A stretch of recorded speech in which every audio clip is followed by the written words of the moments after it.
ESPN Radio.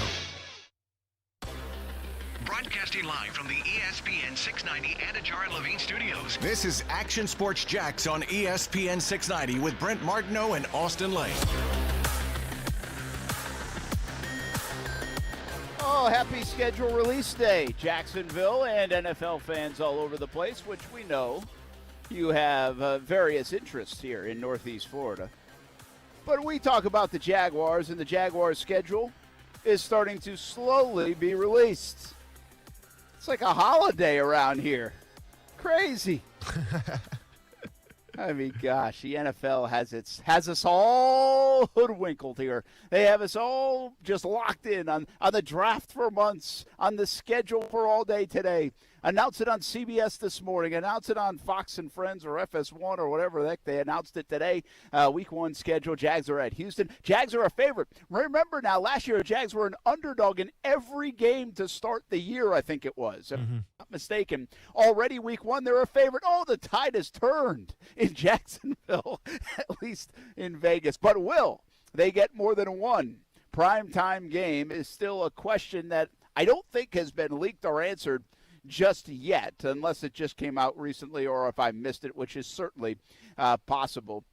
You can piece a lot of things together on the NFL schedule. Some of that schedule still to be determined a little bit later on tonight. Brent Martineau here at the top of the tee, Fleming Island. We were here in the past couple months back. We were talking about our Dream 18 golf card. By the way, the Dream 18 card still exists. You can get it at a discounted rate, $69, by the way. It's the best deal in town at $69, no doubt about it. Go to ESPN690.com. But this is a cool place. We've already been to it once, and here we are once again, and undercover just in case we get some rain. Don't need Jack's Boz chauffeuring me around like yesterday in the show and had to hop in the back of the truck. So Brent Martineau here, Austin Lane back in the Action Sports Shack studios, Coos as well. Are you excited about this schedule release? Are you paying attention to every news that drops, every leak that is out there? How are you feeling about it? Yeah, I mean, obviously, am I excited? I'm not going to watch whatever ESPN tonight and, sit there for 2 hours while they reveal this thing like it's American Idol and then just make you, fly by the seat of your couch. Like, I'm not doing that. If I want my sources, I'll go on Twitter, and some of the people that I follow seem to be kind of on the money with who the Jaguars are playing and when it's going to be. So I'm going to go by off that, but I'm not, above and beyond going out of my way to watch TV to find out who the Jaguars are playing. Well, and also from a national level, watch which games go to prime time, which ones are opening the season. Obviously, Dallas and Tampa, a talker. Keep an eye on the London games, which now have been official. The Jags will play the Dolphins, I think, interestingly, in the middle of October, not at the end of October, so it won't be Florida-Georgia weekend in Jacksonville, although I would assume the Jaguars will hit the road on that weekend. But we'll see how that shakes out. And what's really unique about this year is get ready to see the date January 9th as a regular season game. To me, that's like, whoa, what is that, right? I mean, that looks so different. The 17th game, we talk about our calendars and our clocks internally. At least that's the way I work a lot of times in this business, and probably a lot of fans do too. Well, January 9th is odd to see as a regular season game, and that is going to be the case. The Jaguars will play 2 games in 2022 that exist on the 2021 regular season schedule, not in the postseason. I think that's going to get it's going to take a little bit to get used to on that one. No, for sure. According to the schedule, because, obviously there has been leaks. There have been people talking, how many games right now are set in stone where we know for sure? We know the Jaguars are traveling to Houston week 1. Do we know for sure Denver's coming to Jacksonville week 2? Well, I think Ryan O'Halloran tweeted that out, formerly of the Florida Times Union, now covers the Broncos. And I think other leaks have kind of confirmed that. Okay. And I feel pretty comfortable from what I'm hearing, saying that. Okay. So I think that's going to be the home opener for the Jags is week 2 against the Broncos. So I think we can plan on, and obviously the London game is another one that we can check the box. Listen, I don't think the reports are usually on this day wrong. Here's the deal. 24 hours ago I would say the teams somewhere in the last 24 hours got the schedule in front of them. I don't know if they got it before that. I don't think they did. I think there are a lot of different ramifications of this schedule. I think there are a lot of different computer models. I think it takes a while. I think I said yesterday during the show, Brian McCarthy, the NFL PR guy, said there was a Zoom call just 4 days ago with 116 people, and they were still working on the schedule. So this is right up until like the last minute, at least that the teams get it. But 24 hours also is enough time for people to yap and talk and leak and all those things. And so I think the leaks are real. I think the teams already know what's going on. I think inside Jags headquarters, they have the schedule. So, I would believe a lot of the leaks that come out. I don't think this is just throwing darts and guessing, which I decided not to do. Okay, so then you didn't do that? No, I didn't do it. No, man. Well, you hyped it up like you're going to do it. Well, I just didn't find. I haven't been to the station to throw them at the dartboard. I got you. Okay, so let's say here, Brent. Let's assume that some of these leaks are true and what we know so far is true, and let's take the first 4 games right now. You got at Texans for the first game of the season, Broncos traveling to Jacksonville, Arizona traveling to Jacksonville, and then the Jaguars on Thursday night at Cincinnati. In my opinion, 3 games that this team could easily win. 4 possibly with the Arizona Cardinals. I mean, could it have shook out any better for the Jaguars in their first 4 games with a new coaching staff, obviously, with a brand new quarterback? I feel like you got exactly what you wanted if you're the Jacksonville Jaguars.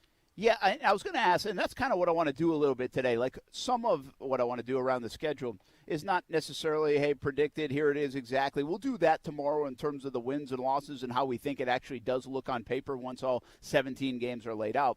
But how do you, what does benefit this franchise? Is it the fast start possibility?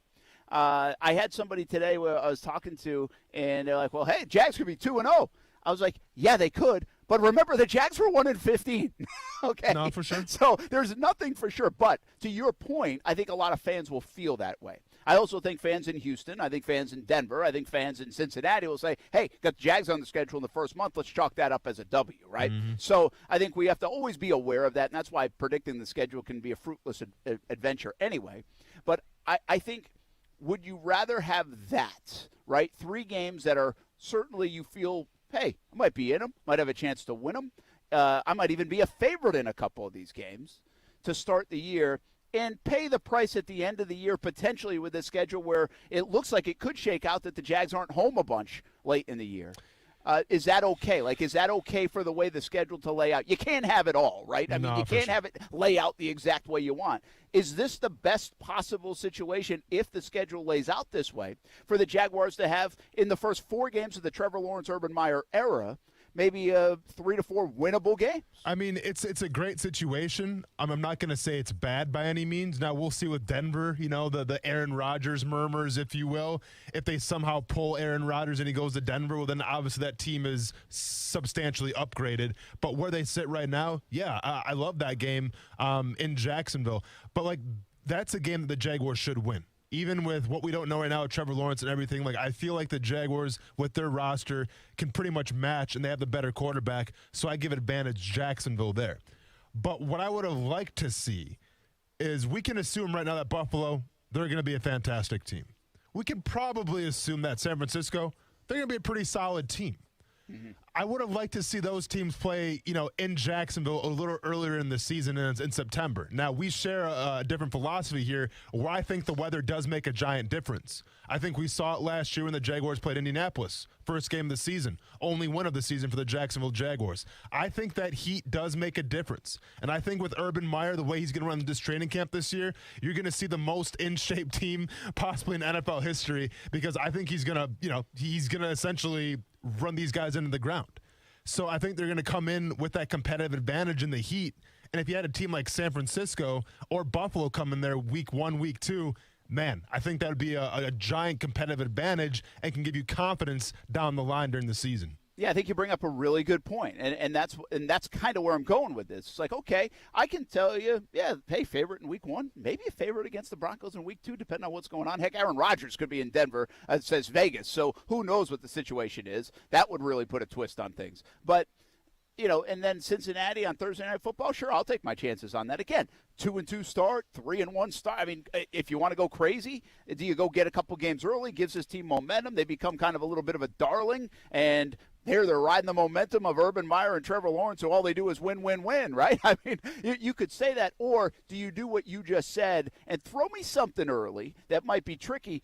But they just went 1-15 last year and lost to one of the better football teams in the league. I'm sorry, beat one of the better football teams in the league in week 1, the Indianapolis Colts. I mean, Indianapolis spent the next 3 months wondering how the heck did we lose to the Jaguars in week 1. Mm-hmm. So I think your point's a good one. And I don't know what they would rather see, and they'll never talk about it in this context. Football coaches and especially players that really don't think care. But the football coaches, if you're Urban Meyer, I think the schedule does matter. I think but I don't know what he would rather have. Can we go surprise somebody early? Or, hey, can we kind of ease into this thing, build some momentum, and then we feel like we can beat anybody in the league, even if they're playing well, by week 7? I don't know. I would say, bottom line is, what's the best route to 2 or 3 wins early on in the first 4 or 5 games? That would be a good start for the Jacksonville Jaguars. And I just hope to always, again, I'm the ultimate sunshine and rainbows guy around here, but I do have to remind folks the Jags were 1-15, and they're going to be playing with a rookie quarterback and a rookie coach in the NFL too. So there will be some hurdles even for the Jaguars, even if you don't think Houston's any good, Denver's any good, Cincinnati's any good. There's no such thing as a locked-in win for the Jaguars in 2021.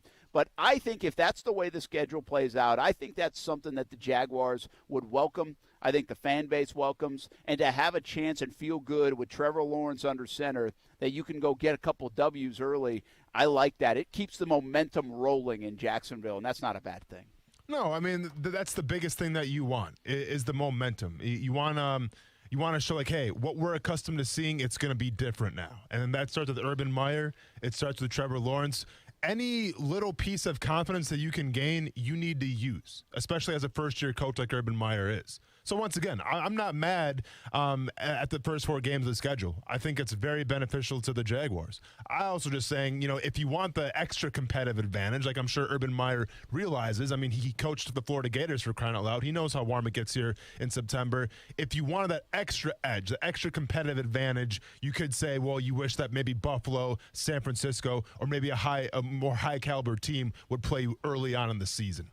Yeah, and by the way, some of the leaks out there have the Jaguars after we know the London game's official, so that's not a leak, but the bye would be right after, and that's been floated different ways in the past for different teams, including the Jaguars, but that would make sense. Most people figure the Jags would have to then play away on October 31st because that's Florida-Georgia game, so you can kind of pencil in an away game during that stretch. And what's interesting is potentially December, where the Jaguars, for the first time that I can remember in a long time, go potentially cold weather games. Not to say they haven't played a cold weather game, but the schedule is shaken out most recently where they weren't stuck in cold weather December games. The Jaguars could have them now. Many people are saying and suggesting that the Jags could be at the Jets the day after Christmas and then the Patriots the day after New Year's. And somewhere in there, you got to believe the Titans potentially could be on the road. And that's been a cold game at times for the Jacksonville Jaguars because usually there's some division games later in the season. So the Jags could play in December some cold weather games, Austin, something that we really haven't had to talk too much about in recent years. Yeah, I mean, and that can make a difference as well. Just like you're talking about the heat, well, you're talking about the cold weather, and the same thing. What I do like, though, with the cold weather games, and we'll see how cold it truly gets, and we'll see what the atmosphere is like and the conditions and all that stuff. But usually when we talk about cold weather games, especially late in the season, that's where the physicality comes out. That's where all of a sudden you're starting to run the football a little more due to the elements. I think this team is built for that. I think Joe Cullen, being the defensive coordinator, is going to have his guys ready for that. I think Urban Meyer is going to have his offense ready for that. Now, once again, that's a long ways away. Injuries, all this stuff needs to be taken into account. But I'm talking about from a mentality standpoint. If we're talking about going to New England in January, going to New York in December, I like what the Jaguars, I think, are going to bring to the table from their coaching philosophies. That's interesting. So if I ask you, do the Jags have a bigger advantage playing home in the heat in, say, September, or a bigger disadvantage playing away in the cold in December, January, you would probably say bigger advantage home in the heat? Yeah, I mean, hands down, because you're accustomed to it. That's what you do training camp in. Like, you know, you can be as tough as you want, but you're never going to be acclimated to playing in the cold because, well, you're in Jacksonville. Yeah, and like you said, how they hope to be built, or you think they might be built, they would have the ability to play in those games. You know, we wondered that back in 2017 in the run, right? How would the Jags play as a Southern team in the colder weather? And keep in mind now, it was freezing against Buffalo in Jacksonville. Like, for Jacksonville standards, it was freezing. That week especially. The game day wasn't as bad, but it was still cool. But then Pittsburgh was absolutely frigid, and the Jaguars put on a show. Didn't bother them a bit. And then they go to New England, obviously played pretty good football for the most part of that game, and it was cool there, but not like on game day it was sunny and it was okay. So it doesn't always match up. You don't have to just always say, and the Jags, I just don't know if they have enough evidence of bad performances in cold weather to kind of label them. Where I think in years past, like, you could label a team like the Miami Dolphins. I knew when growing up, like, when they go up north to Buffalo later in the year, they, like, had no chance. So some teams do get labeled that way. I don't feel like the Jags have been labeled that way and have earned that label because, quite frankly, they've got a couple of huge wins in the postseason in Pittsburgh, like in January, in the last, 12 to 15 years.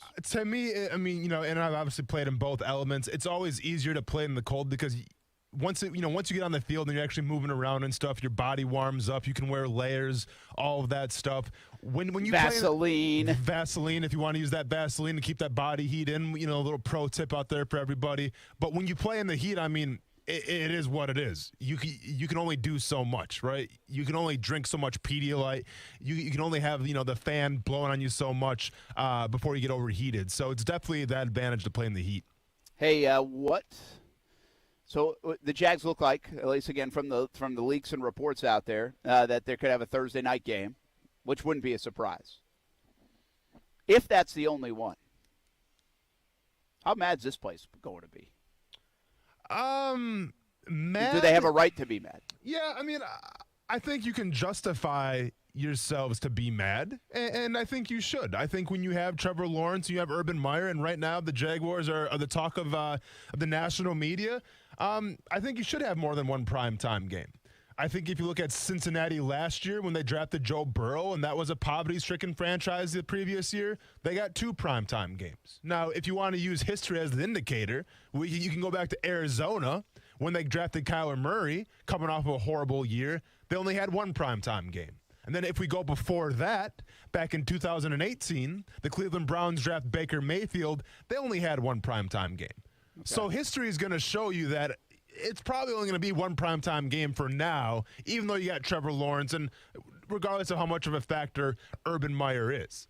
But once again, I think that Trevor Lawrence is that big of a star. We saw the jersey sales. We've seen the endorsements. We've seen the national attention. I would be very surprised if Jacksonville doesn't get at least 2 primetime games. Yeah, and that's the way we've been going into this whole thing. We've been, I think you were even over the 2.5 at 3. Oh yeah, I was more like 2. I think people have been around that number, 2 or 3, and that's why I wonder. I wonder if this place would be disappointed. Quite honestly, Austin, I'm not. You know me. I'm not big on this whole. Like, I don't get wrapped up in the primetime stuff as much as everybody else does. Like, I get it, but I don't feel that as much. I would be disappointed if they don't have a Monday night game with the storylines that they've had this offseason. I mean, it's part of the primetime is good football, part of the primetime is storylines. But I do think the Jags have scared people away with their performances on primetime. The ones we remember. The Dolphins last year on Thursday Night Football. A couple of years ago getting embarrassed and run over by Derrick Henry. Like, I get it, different teams, but even with the storylines, even when they had some storylines, even when they had some opportunity to pounce on a primetime game, they didn't really deliver for the most part. I mean, it's not like they haven't won any, but they haven't delivered in recent memory, and the memory that you remember is really bad memories of the Jags. I think that will scare some TV execs away. The other thing that we don't factor in is there were 7 new coaches 7, in the NFL, and 5 first-round quarterbacks in the top 15 picks. That's to go along with the Super Bowl champs, the Dallas Cowboys, who are a huge market, the Giants, the Rams, and Aaron Rodgers saga and Russell Wilson saga. I mean, there's a lot of people to get on prime time. We love the storylines. The Jags have been a big storyline this offseason, but there are a lot of storylines in the NFL. That's what makes it king, and there's only so many dates in prime time to run out there on. So no, I understand that, but I also remember back in 2019, the Jaguars played the Tennessee Titans Thursday Night Football, and that was the introduction to Gardner Minshew to the entire country. And then from that, national media had a field day with Minshew and Minshew Mania and all that stuff. So I get it. I mean, more than likely, the Jaguars haven't showcased their, the talent and their skill set on prime time, but there has been a few instances where they have. And I just think that, how are you able to justify giving Cincinnati and Joe Burrow 2 primetime games last year? And you have Trevor Lawrence, who's by far more popular, it seems like, and you have Urban Meyer, and then you have, this team completely turned around, you would think. How can't you give them more than 1 primetime game? Yeah, and I would agree with you. That's why I said I'm not thinking Sunday night, but a Monday night game. I'd be disappointed if they didn't get it by the NFL, because I think there are just some really good matchups with Trevor Lawrence and other young quarterbacks. It doesn't have to be just the Jags storyline. I think it could be entertaining. So we'll see what happens. That part we don't know yet. Some of the schedule has been leaked out, and quite frankly, we don't know for sure. But the NFL is pushing this out there slowly, and it will be officially out tonight, really at 7:45, and then they'll do an unveiling at 8 o'clock. Talk more about it, the pros and the cons of the schedule. Is this the right way to do it by the NFL, or is this a little too over the top, the way they're unveiling the schedule? That and more coming up. We're at Top of the Tee at Fleming Island Golf Club here on a Wednesday. Action Sports Jacks on ESPN 690. Now, the First Alert Forecast on ESPN 690. Keep the umbrella nearby. Partly to at times mostly cloudy today with scattered showers and a few thunderstorms developing. Highs in the mid-80s. Join me beginning at 5 p.m. for CBS 47 and Fox 30. Action News Jax from the First Alert Weather Center. I'm Chief Meteorologist Mike Burrish. The Weather Center is brought to you by Beard's Diamonds, where you get the lowest diamond price guaranteed or your money back. It's been 6 months since my wife leased her new Cadillac from Fields Auto Group, and she absolutely loves it. It's our first experience with Fields, and it's been terrific. They say you can step up to luxury for less, and we did. Not just a luxury Cadillac XT6. The car is beautiful, but the customer service is extra special, too. It was like that at Fields Cadillac Jacksonville, and it will be like that at any of the Fields locations in Jacksonville. Cadillac, of course, Jaguar, Land Rover, Lexus, Mercedes-Benz, and Porsche as well. Yes, it's luxury for less at all Fields Auto Group locations in Jacksonville. Plus, you'll also be part of their exclusive Fields Amenities program, where you will get complimentary loaners, car washes, and cafes. We are now part of that Fields Amenities program, and my wife tried the loaner program. It was easy and a nice added benefit. So whatever you're driving, see Fields and step up to luxury for less. Check out their locations all around Jacksonville, just like we did. You can go visit fieldsauto.com. I love that sound. To me, it's a battle cry. Because when you have a plumbing emergency, what you don't want is some chuck-in-a-truck plumber treating it as just another day on the job, scheduling you for whenever suits him. Well, let me check on that. Hey, Bobby, when are we getting back from fishing tomorrow? Yeah, about tomorrow afternoon. And then doing turd bucket work whenever he finally shows up, if he shows up. Well, flap that, Jack. If you've got a clogged drain, a burst pipe, or a broken water heater, you want same-day service from someone who will go to war on your problem.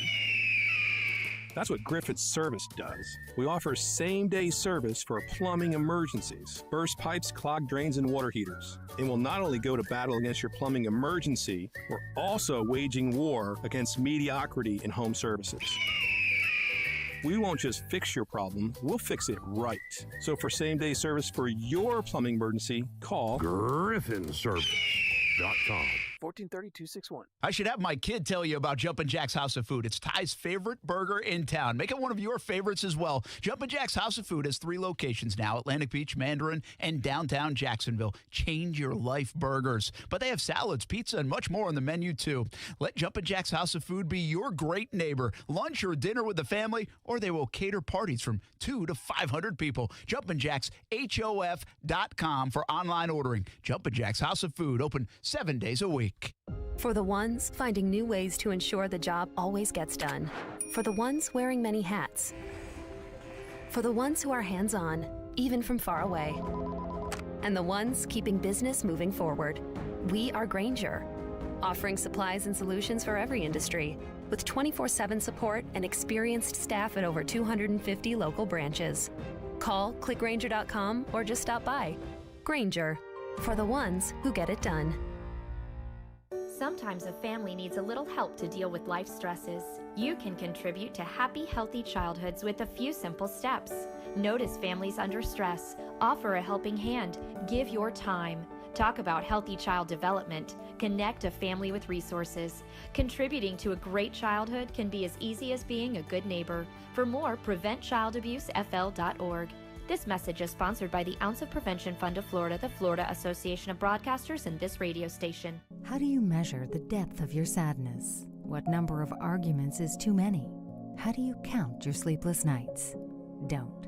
Count on DuPont Counseling Group at Jewish Family and Community Services instead. Our professional counselors can assist with everything from depression to relationships to children's issues. Trust DuPont Counseling Group to help you navigate life's challenges better. Jewish Family and Community Services. Here for mental health. Here for Jags. Learn more at hereforjags.com. It's Good Morning at Moe's in St. Augustine only at 312 and US 1. It's the only Moe's in the country serving breakfast burritos. Full breakfast menu only at the St. Augustine location. Made to order food in the drive-thru. Hot, fresh breakfast on the go. Make it a better morning with Moe's Southwest Grill. Start your days with the home wrecker breakfast burrito. St. Augustine location only, served daily at 6 a.m. Moe's is ready to serve you breakfast. Make it a better morning with Moe's. Max. He came out and said LeBron should, stay out of politics. And that when people, they should stay with what they're great at. And he doesn't like it when people venture into politics. And it's not that he'll stay out of all social issues. His name, the way he was treated at times and everything, that's a social issue. But listen to LeBron, he should, and a lot of people heard this as shut up and dribble. The Max Kellerman Show, weekdays at 2 Eastern on ESPN Radio. Watch exclusively on ESPN+. This is Greeny with Mike Greenberg. The Knicks, they still struggle to score a little bit. If you're a big-time player who wants to put on big-time numbers in a big-time city, I could see that happening. Weekday mornings at 10 Eastern on ESPN Radio. And watch exclusively on ESPN+. Brent Martineau. But, man, when you hit, what is that button you used to hit, like the X button to accelerate? Austin Lane. I haven't played Madden in, 10 years. Sorry to let you down there. That was a major letdown. Yeah. Action Sports Jax on ESPN 690. The Jets at Sam Darnold. What a fascinating opener that is. The league is sneaky. You take the Jets, who are a team that, they have their fans, but they're not necessarily a very interesting team to everybody. You have the Panthers, who I think could wind up being very good. Go ahead. Let's make it Zach Wilson versus Sam Darnold, Week 1. That's Mike Greenberg, of course, big Jets fan. Probably still bumming he doesn't have Trevor Lawrence. Mm-hmm. Hey, can someone tell Zach Wilson's mom to calm down, by the way? Yeah, how about that? What was that? Was she complaining about masks at Disney? Is that what it was? There's a lot of stuff. She's complaining about masks at Disney. She's complaining about people on TikTok. Yeah, it's out of hand.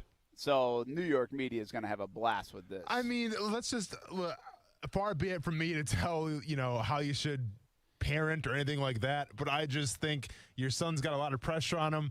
Let's not pander to the New York media and give them more ammunition by talking about girls on TikTok and talking about the whole masking thing.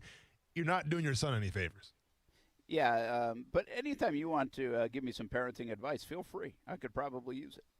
Oh, no, man, okay. You want parenting advice? Don't go on TikTok and use inappropriate language talking about teenagers on TikTok. How does that sound? That's a good start. All right, there you go, right? Man. Yeah. Unless you're trying to get a bunch of followers on TikTok. See, Kuz has no shame, man. Yeah, no shame. Hey, you got to play the game. You're married. Remember. Make that a button, please. Make that. And Justin Kuzer. Hey, got to play the game. Got to play the game. Got to play the game. I like that. What about Week 1 of the NFL, which, again, was released this morning by the television partners CBS and Fox? Of course, you can catch a lot of those games on CBS 47 and Fox 30, including most, if not all, we'll find out, Jacksonville Jaguars games. But, what's interesting there is we cover the NFL a lot. I don't know if that does a whole lot for me, the Zach Wilson-Sam Darnold game. But I get the angle. Like, I'm telling you, I understand the Jets in Carolina. I understand the storylines there. But I'm not sure I would line up to see that game just because Sam Darnold used to play for the Jets. I don't know if it's Sam Darnold that does it for me. That's my problem, Austin. Yeah, I mean, after that dude said he was seeing ghosts, you kind of lost all credibility, in my opinion. It does nothing for me, you know.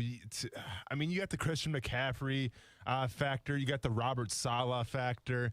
But as far as being, like, must-see primetime TV, not even close. Well, I mean, if it was on, would I, browse past it? Sure. But I think there's other exciting matchups out there to be talking about than Sam Darnold versus the old quarterback of the Jets. Versus the new quarterback of the Jets and Zach Wilson. Yeah, like I said, there's a storyline in every game. I mean, the NFL has enough of those. So that certainly, that one feels a little bit to me like when the Jags play the Rams sometime this year and it's Jalen Ramsey. It's like, okay. Like, that's a good storyline, and it's a great one here locally. But is it going to grab a lot of people? Probably not. Now, I understand the nature of the quarterback position versus who I just said with Jalen Ramsey. But there's still, it's under that category of drama, And so I don't know if it just does. I'm not sure if it's going to do it a lot for everybody. But it's the New York Jets. It's a big market team. It is the quarterback position. And, again, I don't think it's the Zach Wilson part of it. I just think the Sam Darnold part of it. It's not like Sam Darnold staying in New York was a polarizing topic. I would think 90% of Jets fans wanted Sam Darnold gone and Zach Wilson there. So it doesn't do as much for me in that context. Here's a couple of the Week 1 matchups. You tell me if you love them. Actually, here's all the Week 1 matchups. Buccaneers and Cowboys. You like that to open things up with Dak Prescott coming back against the Super Bowl champs? I do. Yeah, yes. I do too. Yeah. I do too. And the Cowboys should be good, Austin. That's the thing. Well, yes, they're careful. a big team. Yes. Oh, but they should be good. But they're always supposed to be good. I know. I'm just saying they should. Okay. They've got like $500 million wrapped up in their offense. Sure. Yeah, they should be good. Are they? I wouldn't put my money on it. Sneaky good game that would be of entertainment value for me. Bills against the Steelers. The Bills, who look to be for real and one of the maybe elite teams in the AFC, against Big Ben and the Steelers, and what are they is a question that I have going into 2021. I like it a lot, but it's going to be a weird game in September. I'm not going to lie. Give me that game in December or something like that when it's cold out and everyone's got fair. their hand warmers out and their coats and their beanies, all that stuff. Don't give me Bills Mafia and tank tops. That doesn't seem right. Yeah, that's don't a give good me point. Don't give me the steel curtain and tank tops. Come on. That's a fair point. Thank you. Panthers and Jets we just talked about, so we see the intrigue. Panthers, by the way, a 3.5-point favorite on the road. Bills a 5.5-point favorite. Bucks a 6-point favorite already. I love it. What we should do? What's the steal to get right here? The early wager. Oh, I like that a lot. Right? Yeah, we might have to look at it. I haven't looked at it close enough, and maybe we'll go there in a minute. Titans and Cardinals. Now that's a sneaky good game, man. Mm-hmm. Titans at Arizona. Titans, who have been now a team that has been pretty good over the last couple of years. A team that wants to dictate play against a Cardinals team that has all this star power and also wants to dictate a different style of play. You know what? When we talk about, and I don't like giving them a lot of credit, but when we talk about the Tennessee Titans, they're one of the biggest enigmas to me in the entire NFL from last season going into this year. Because we have the preconceived notion of what the Titans are, right? Pound the rock with Derrick Henry, slow the game down. But if you look at the game flow last year for the Tennessee Titans, they were top 3, I believe, in points per game. I think they're number 2 overall. So they put up points with Tannehill, with A.J. Brown, and obviously with Derrick Henry as well. that game is really juicy because I wonder how Tennessee comes out and tries to handle Arizona. We know Arizona's going to push the pace. That's what they do. That's the Kingsbury brand. But I wonder how Tennessee matches that. Do they try to slow the game down, put the ball in Derrick Henry's hand, or is it going to be the Ryan Tannehill show? Yeah, it'll be interesting to see. I like that game a lot. I think that's one of the most entertaining games of the opening weekend. Chargers-Washington doesn't do much for me. There's plenty of, again, I can find a storyline for you every time. Just doesn't do much for me. Vikings-Bengals really doesn't do much, although the early season Joe Burrow will be interesting. That knee was a really bad injury. Where will he be, and will he be ready to go, and what will he look like is certainly a first month of the season storyline in Cincinnati and around the NFL. 49ers and Lions. Doesn't do much for me, although two embattled quarterbacks in Jimmy G and Jared Goff, right? That's the storyline you're going with? Well, what else is it? I mean, I don't know, maybe there just isn't one. I mean, like, I get what you're saying, but like the way I'm trying to visualize it is if you had John, what was it, John Malkovich, do like the whole teaser thing, and he's talking about this game where it's like two embattled quarterbacks, Jimmy Garoppolo, and I mean, I don't know, man. I get it, but no.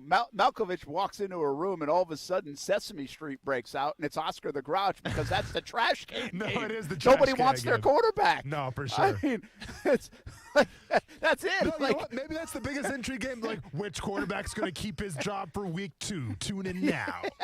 Someone's got to lose a job. All right, I like it. I like where we're going here. We got all summer, right, to should, figure out a promo for each game. That's what I was going to say. We should have a game where we just make a promo for each game every week. Yeah, I maybe like at it. least the Jags games, right? Yeah, we for should sure. do that. For sure. I like where you're going here. Yeah. Falcons and Eagles. It kind of does a little. The Falcons are interesting to me. You know what my take on the Falcons are? I think they're way better than their record was, and I think they have a chance to really turn it around. They play a tough division, but I think they can turn it around. And, of course, there will be some Kyle Pitts and what does that offense look like kind of storyline. So the Eagles are just – I've got a feeling the Eagles are going to turn into this soap opera team because they're not very good, and – like, they can't be very good. Now, Jalen Hurts might be really good, and then they can build around him. But even if he's good, they're not very good by Eagles standards. I got a feeling they could be the soap opera team of 2021 around the NFL. Okay, I'm going to be honest here, Brent. As far as the storyline, though, you didn't really sell that game to me. No, well, I don't think it's great. Okay, I think I'm more interested in what Atlanta's offense looks like. Sure, and Kyle Pitts, in obviously. 2021. Yeah. With Matt, did they make the right decision going Pitts because he's a tight end? But did they go the right decision not going quarterback? And Matt Ryan still got it right. We're not going to know in 1 week, but I think 2021 is about that. And again, I do think the Falcons have a chance to really flip the script on their record from last year. Colts Seahawks, really good game. Like has like a playoff feel kind of game. I like that one. But with Carson Wentz, right? Like. What's he going to do? First impression is going to be important there, Austin. Well, with that Seahawks defense, I'm sure he's feeling pretty comfortable right now. Or at least he should be. I mean, you want to talk about a confidence booster in terms of your first start in a new team? I feel like the Seahawks defense would give you that. Chiefs-Browns, you know how I feel about the Browns. I think they're the most boring good team out there. And this is like a rematch. What was that? Was that the divisional round last year, right? Didn't the Chiefs beat the Browns? Was it the Chiefs that beat the Browns? In the playoffs? I think so, right? Yeah, they did. Yeah, because the Browns had a chance to beat them. Correct. Yeah, they looked good early. That's right. Patriots, Dolphins. How long can Cam last, right? Yeah, for sure. Tua, he's coming back, that whole thing. Yeah. Giants, Broncos, doesn't do much. Saints, life after. Daniel Jones and Drew Lock, could the ratings be any lower? Saints and Packers.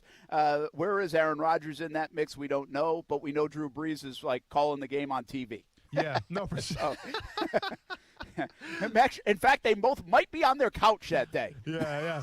So, hey, real quick. So this New Orleans Saints, pretty interesting fact here. So according to, once again, these are just sources right now. Nothing's officially in stone yet. But the Saints are on pace for 5 primetime games this year. You a little surprised about that? Really? Without Drew Brees? 5 primetime games without Drew Brees. Are you surprised? Because I am. Stunned. Yeah. I don't understand, Austin. Like, I will say this. Okay, I get some of the reasons behind the TV world and why the Jags won't get 3 primetime games. Probably be a little mad if they don't get 2 primetime games. I don't understand why teams get 5 and 6 primetime games. To me, that doesn't. Like, they're not that much. Like, the Saints, are they that big of a draw? Even that big of a market? And now they have no Drew Brees? Like, that, I don't know. Like, who's making that call? I have no idea. I don't get that.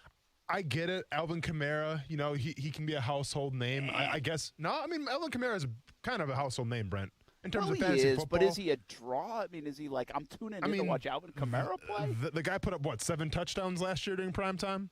Not too shabby. Listen, I'm not trying to make excuses for Thanksgiving or something. Yeah. It might have been Thanksgiving. Yeah, but listen, I don't think they deserve 5 primetime games. What's the quarterback situation even going to be like? We don't know that, but I'm just saying they have stars, but not 5 primetime games worth. Yeah, I think Rams-Chicago play. I think that's an interesting one, and Ravens at Raiders. Yep. The Raiders, Las Vegas. I think that may be a little bit showcase. Well, I think a little bit of that might be showcase the stadium type of thing, right? No, for sure, absolutely. Yeah. I'm just be careful because of Jason Fitz is what I was laughing at. I'm not afraid of Fitz, man. Hey, let's get Steven on the line real quick about the schedule here on Action Sports Jax on ESPN 690. Steven, what's happening, man? What catches your attention?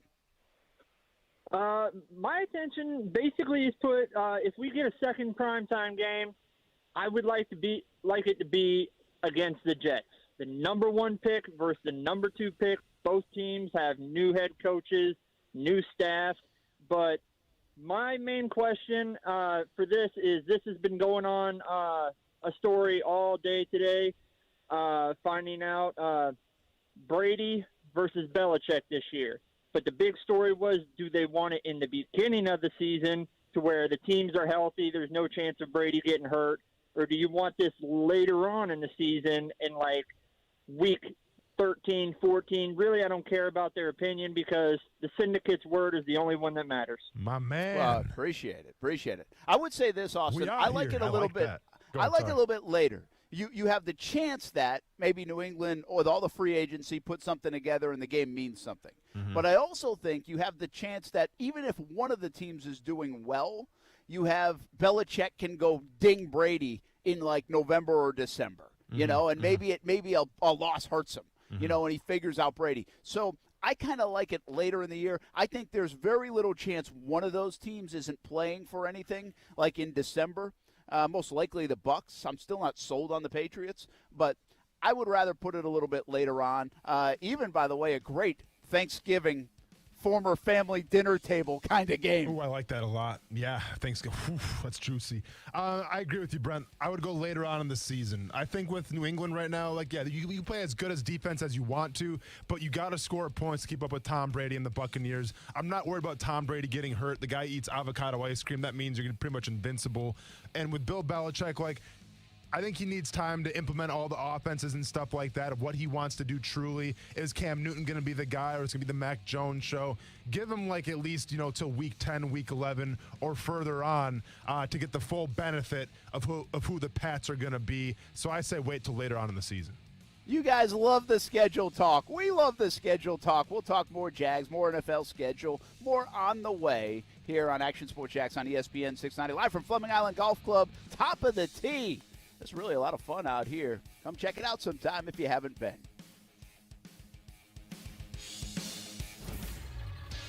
ESPN 690 Sports Center Update. Good morning, I'm Justin Kuzart. More reaction happening to the Tim Tebow at tight end rumors for the Jags. Here's Action Sports Jax Austin Lane on Freddie and Fitzsimmons. I don't think Tim Tebow is going to be the next Travis Kelce. I can see defensive coordinators saying, okay, well, Jacksonville's running this stuff. We got to stop Tim Tebow here and here. The Jacksonville Jaguars are headed back to London for a home game for the 2021 NFL season, according to The Athletic. The Atlanta Falcons also set to play a home game in London as well. The Athletic said full details on the Jags and Falcons London games will be released Wednesday when the league releases the full schedule. This afternoon, catch the Jacksonville Jumbo Shrimp on the road against the 1-5 Durham Bulls. First pitch is at 6:35 p.m., and you can hear the call today on ESPN 690, our Facebook page, or ESPN690.com. This Sports Center, sponsored by Morgan & Morgan. Morgan & Morgan, for the people. Oh, boy, you have that look on your face. That grumbling Greg face. Boss asking you to do work? No, I don't think it's unreasonable to ask somebody to work at work. That's why we switched to Peak Push to Talk. Yeah, Push to Talk is back. Connect instantly to anybody, anywhere in the country. Boop. Get used to the boop. And working at work, too. It's kind of the thing we do. Boop nationwide. Learn more at booptotalk.com. Why can't I ever find my people? You can now when you boop. Did you say boop? And you'll beep your crew nationwide with Peak Push to Talk. Booping is back. And better than ever from Peak Push to Talk. A boop and you're instantly talking to your crew. No more texting. No more it was on silent. No more never returned calls. Nope, just boop. Boop. Find your people with a boop at booptotalk.com. Boop. We should always be looking at our finances, but 2020 made my family take an even closer look, a bit more of a deeper dive, and it might have done the same for you, even into the world of retirement. Although that's a bit down the road for me, it might be closer for you, and your plan should already be under a microscope, and you have to lean on the experts to help guide the right plan. My friend Mike Lester with Talon Wealth Management is the perfect partner. He will provide a complimentary analysis and a plan for you. Call him at 904-515-5000 or visit guardingyournestegg.com. That's 904-515-5000 or guardingyournestegg.com. Mike will give you the guidance you need as retirement gets closer. He can help you convert company plans to private plans, a move that might give you higher returns and more options. You've earned the money. Now make sure you are ready for whenever retirement will be. Call Mike Lester at Talon Wealth Management, 904-515-5000. That's 904-515-5000. Or visit guardingyournestegg.com. I'm a call it like I see it guy. Sometimes that twists the competition's panties in a bunch. Hey! Sometimes it causes pearl clutching. But it always lets you listeners know the truth. Last January, I told you winter was slow and you could get a deal on upgraded systems because it's true.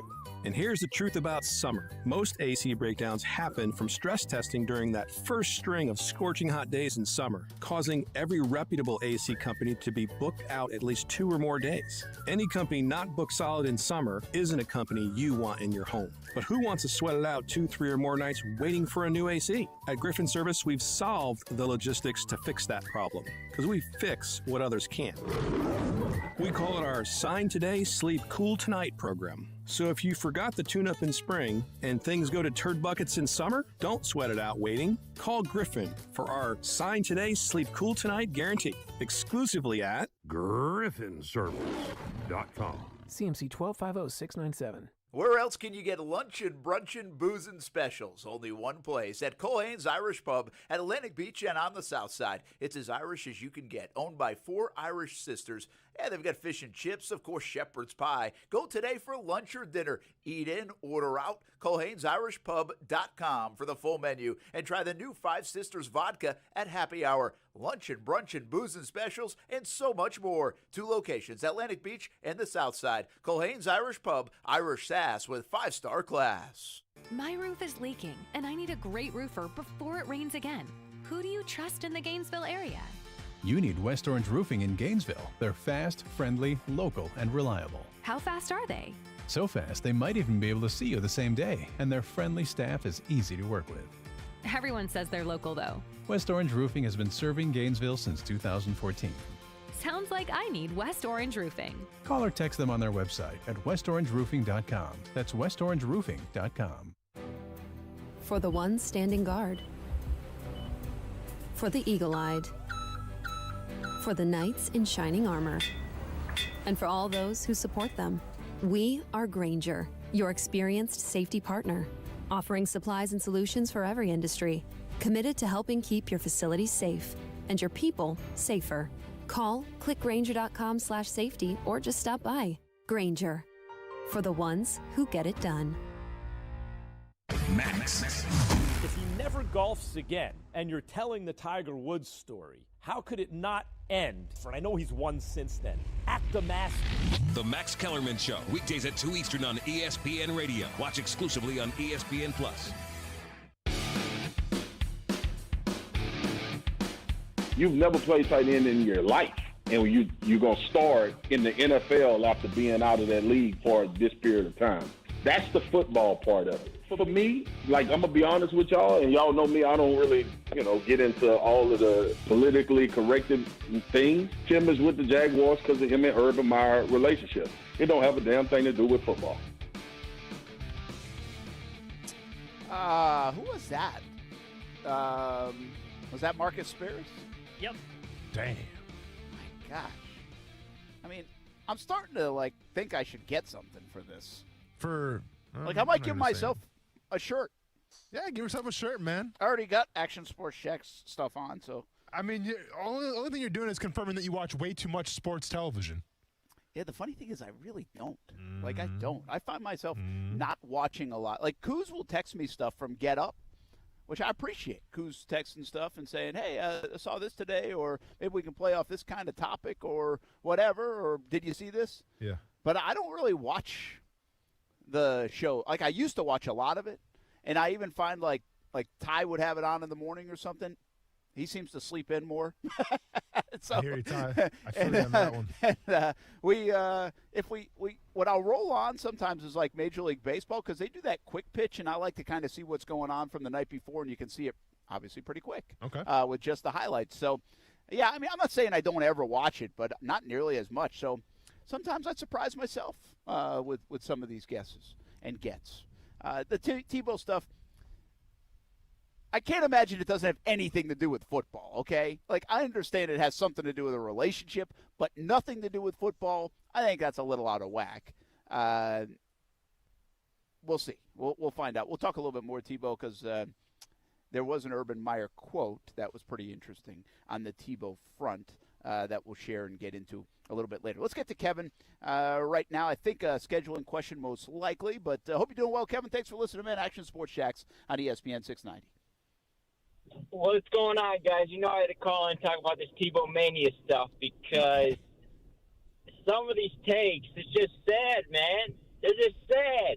The way people are hating on Tebow, and it's a bunch of political stuff. It's racial stuff. It's just relax, guys. It's a business. Yes, Tebow isn't the best tight end in the football league, but to act like there's no other football players that aren't being played because of who they are and not their talent. You're going to tell me Cam Newton is a top 32 quarterback in the world? Of course not. He's getting that position because of what he accomplished in the past, of who he is. He don't deserve to be on that field the way he's played, but because he's Cam Newton, he's getting another chance. That's just the way the world is. And everybody seems to be taking their angst out on Tim Tebow. It's just sad, real sad. Yeah, Kevin, appreciate the call, man. Action Sports Jacks on ESPN 690, 904-362-9901. First of all, listen, I don't know the length of sadness. I guess you can go find what you read, what you want to hear a little bit. If you want to hear one side that supports Tebow, I can probably direct you to a few thousand people that will share those thoughts. If you want to direct yourself to the opposition and critique of Tebow, well, I can direct you that way too. I think keep this in mind. I don't think Tebow gives a lick about any of it. All right, so I don't feel bad. I mean, Tebow is willing to put himself in this position to be criticized, and like I said, it's something I admire about Tebow is that he's willing to put himself in position to fail. And so that's part of it. He knows it. He's been in the spotlight long enough. I would hope Urban Meyer knows it too. But listen, Tebow, Austin, we know this. You came out the same year. You were at the Senior Bowl. You were at a workout facility. You were at a visit with him. You know everything Tebow does is under a microscope, and there's going to be the people for him that are going to be passionate, and there are going to be people against him that are going to be passionate. That's nothing new. No, you're right. And, to go along with our caller a little bit, is it relationship driven? Is it racial driven? To me, there's not 1 ounce of racial conversation that should come from Tim Tebow getting a shot at the Jacksonville Jaguars. I see the comments out there. I see, well, how is Tim Tebow signed to a team but Colin Kaepernick's not? I haven't heard Colin Kaepernick say he wants to play tight end.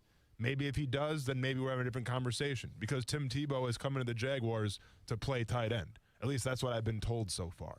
I think along the lines of, is the only reason why he's here because of Urban Meyer? Absolutely. And welcome to the real world.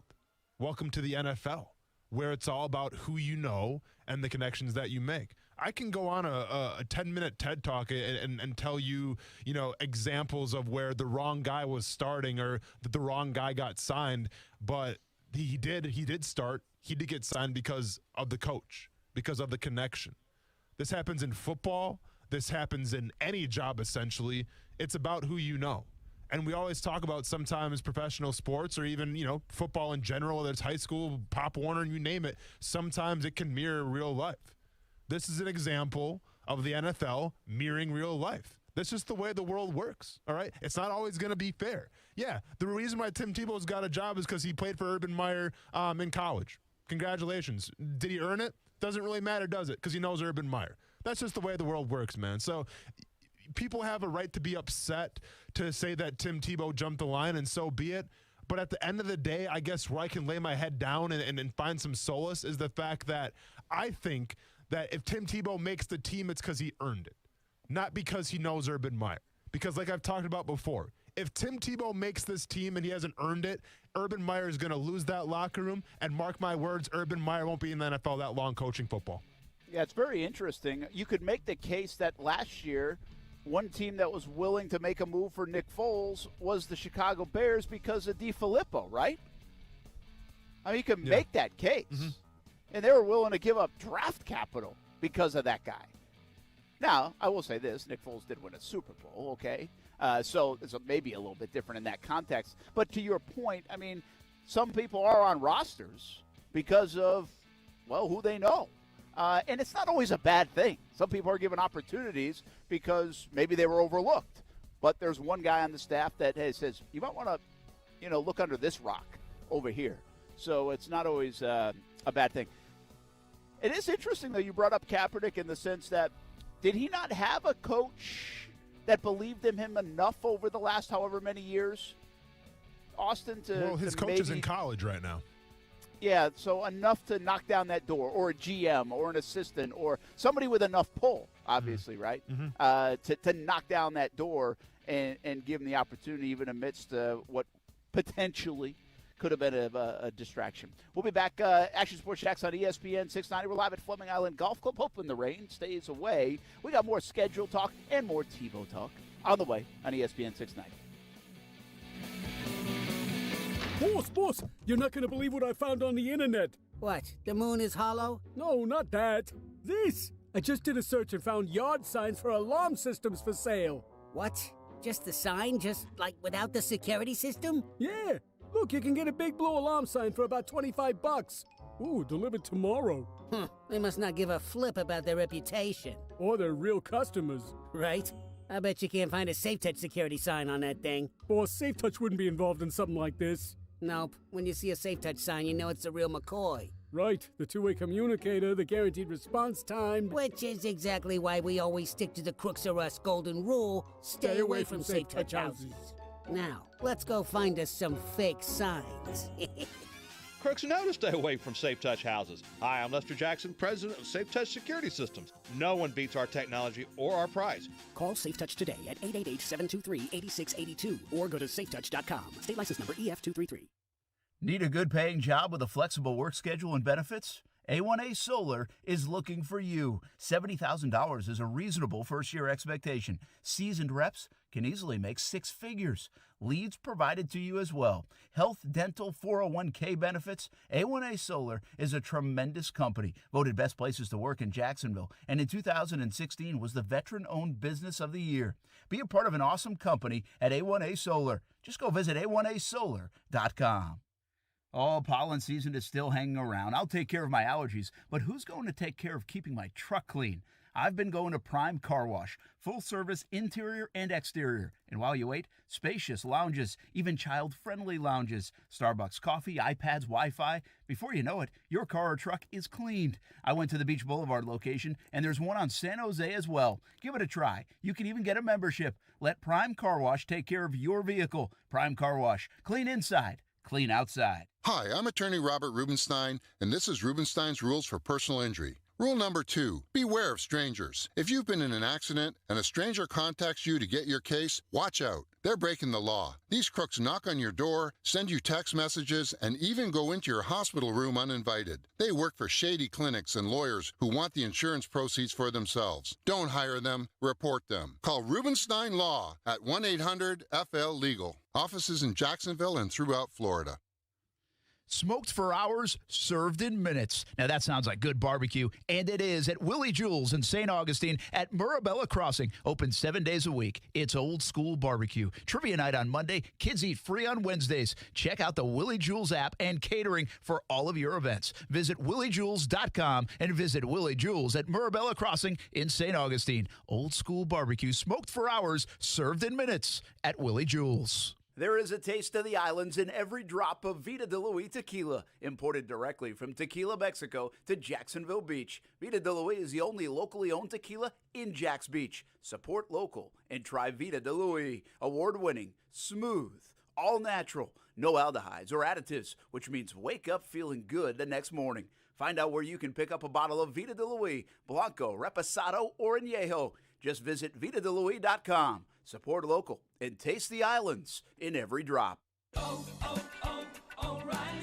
This is Derek's O'Reilly Auto Parts story. After the third time jump-starting my car, I finally realized my battery was dying. So I stopped by O'Reilly to have it checked. They tested it right there in the parking lot. It was bad, real bad. But they helped me find the right battery for my car and even installed it for free. Now my car starts like new.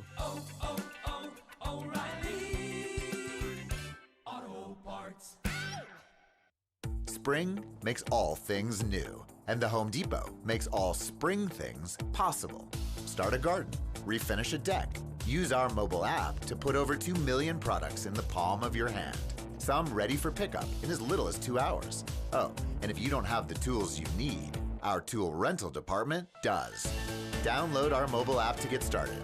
Bring on spring with innovative help from the Home Depot. How doers get more done. Broadcasting live from the ESPN 690 Anajar and Levine studios. Anajar and Levine Accident Attorneys. Call 904-600-4000. That's 904-600-4000. ESPN 690. Jacksonville's home for ESPN Radio. WOKV Jacksonville. Listen live everywhere you go on ESPN690.com. ESPN 690, a Cox Media Group station. Broadcasting live from the ESPN 690 Anajar and Levine studios. This is Action Sports Jax on ESPN 690 with Brent Martineau and Austin Lane. Yeah, we have not signed him. There's a thought going around. You know, he was in the best shape of his life. Asked to see if he could work out with a couple of our coaches. I wasn't even there, and they came back to me and said, "Wow, this guy's in incredible shape." And I said, then I went another time and watched him try him out, and they said, "Go work on these things." He comes back later. They try him out again. I'm not there. And they come in and they said, "Wow, you know, this guy's ball skills. He's a great athlete. He looks like he's 18 years old, not 20, whatever he is, 33." And I said, "Guys, you don't understand now. This guy is, you know, he's the most competitive maniac you're ever going to talk to, and let's give it a shot." And I have not decided if we're going to do that or not yet. I'm getting close. I got to make a decision here pretty soon. Well, that's Urban Meyer with Chris Collinsworth, I believe it was, right? Pro Football Focus, maybe podcast. Am I crediting the right stuff, Coos? Yes. Close enough? It was close enough. I was going to let you keep going. All right. Well, listen, we don't know how it went down. I've heard as much as, you know, I've heard both sides of it. Tebow said, "Hey, let me give it a shot. Is it okay if I at least just work out for you?" I've heard conversations of maybe it was Urban that said, "Hey, I might be able to use you in a different role here. What do you think?"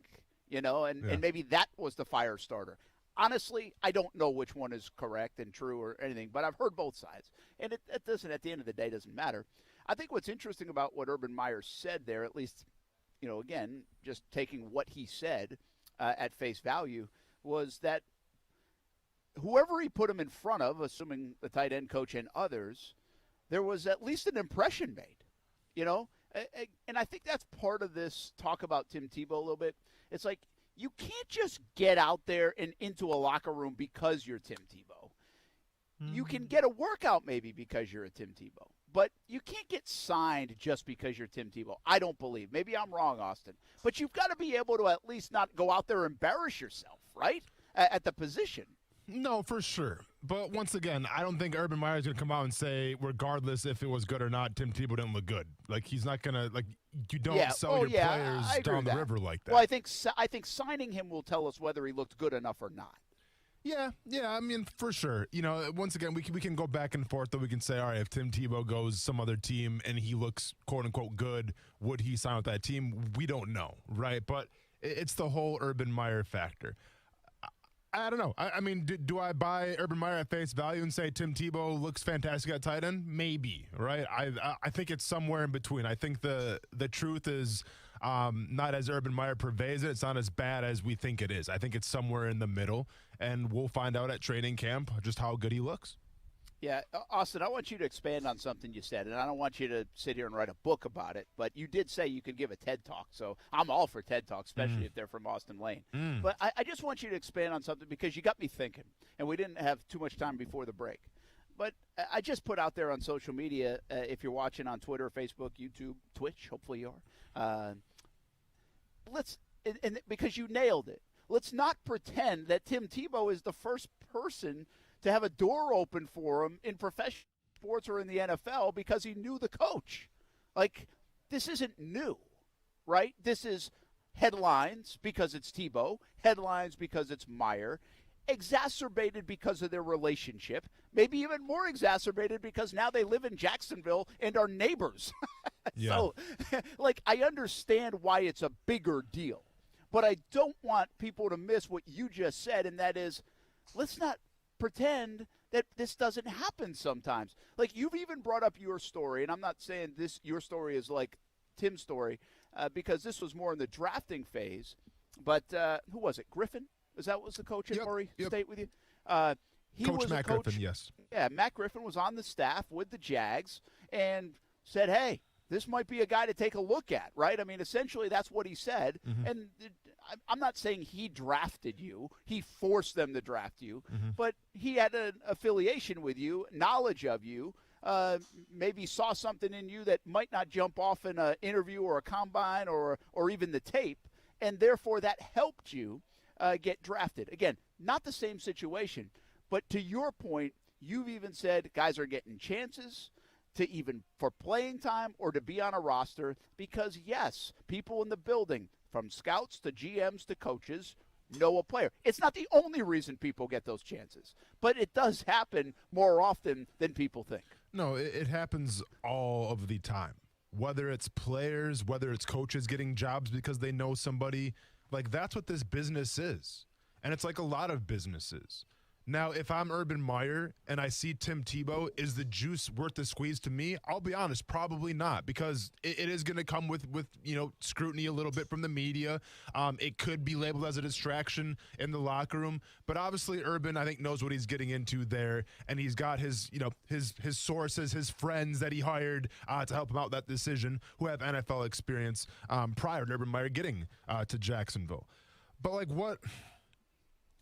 I guess to me, and listen, I've been around Tim Tebow a couple times, right? I've shared the Senior Bowl story. I've shared the story where we went to Buffalo with him and we took the visit together.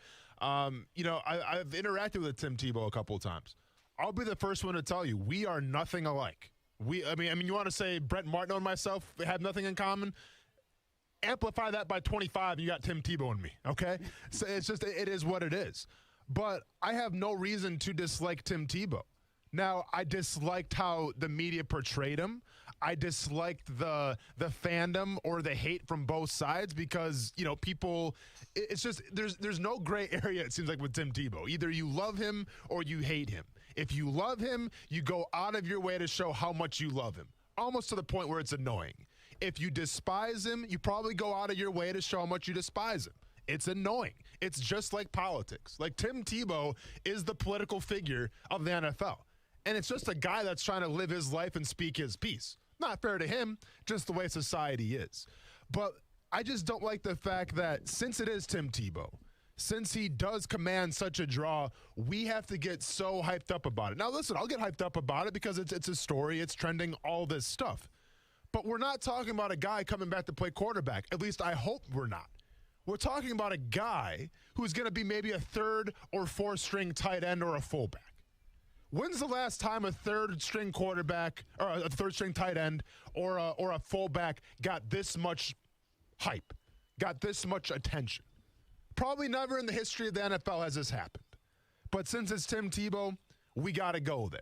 And then since it's Tim Tebow, we got to question how the system is ran. We got to question Urban Meyer's, his coaching philosophies. We got to question, did he get a golden ticket, if you will? We got to question all these things. Why? Because it's Tim Tebow? Because he put John 3:16 on his eye black? Because the guy takes mission trips and donates a lot of his money and his time to charities? Because he's closer to heaven than you and me, anybody will ever be? Why are we doing it? Like, it's been going on forever. But all of a sudden, Tim Tebow's the guy where we got to be like, okay, the system is corrupt. The system's messed up. No, man. It's always been corrupt. It's always been messed up. Just like any other job, it's who you know. Don't make Tim Tebow out to be the scapegoat, because there's far other guys you can pick from than Tim Tebow.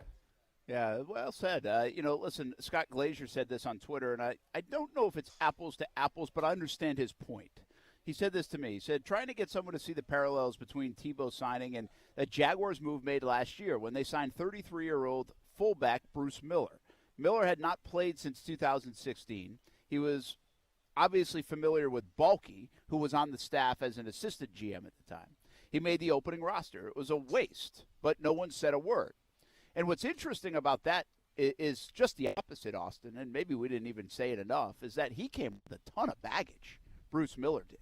Yeah. So it's an interesting parallel. I'm not saying it's the right parallel, but it's not that far off either, But it's another example of a guy who, one, hadn't played a lot, two, came in and was given a shot because he knew Balky in this instance, and three, earned a roster spot. Now, he wasn't transitioning position and played baseball in between, but he also came with the baggage of having trouble in his world, in his life. So, interesting thought by Scott, who brought that up on Twitter earlier today.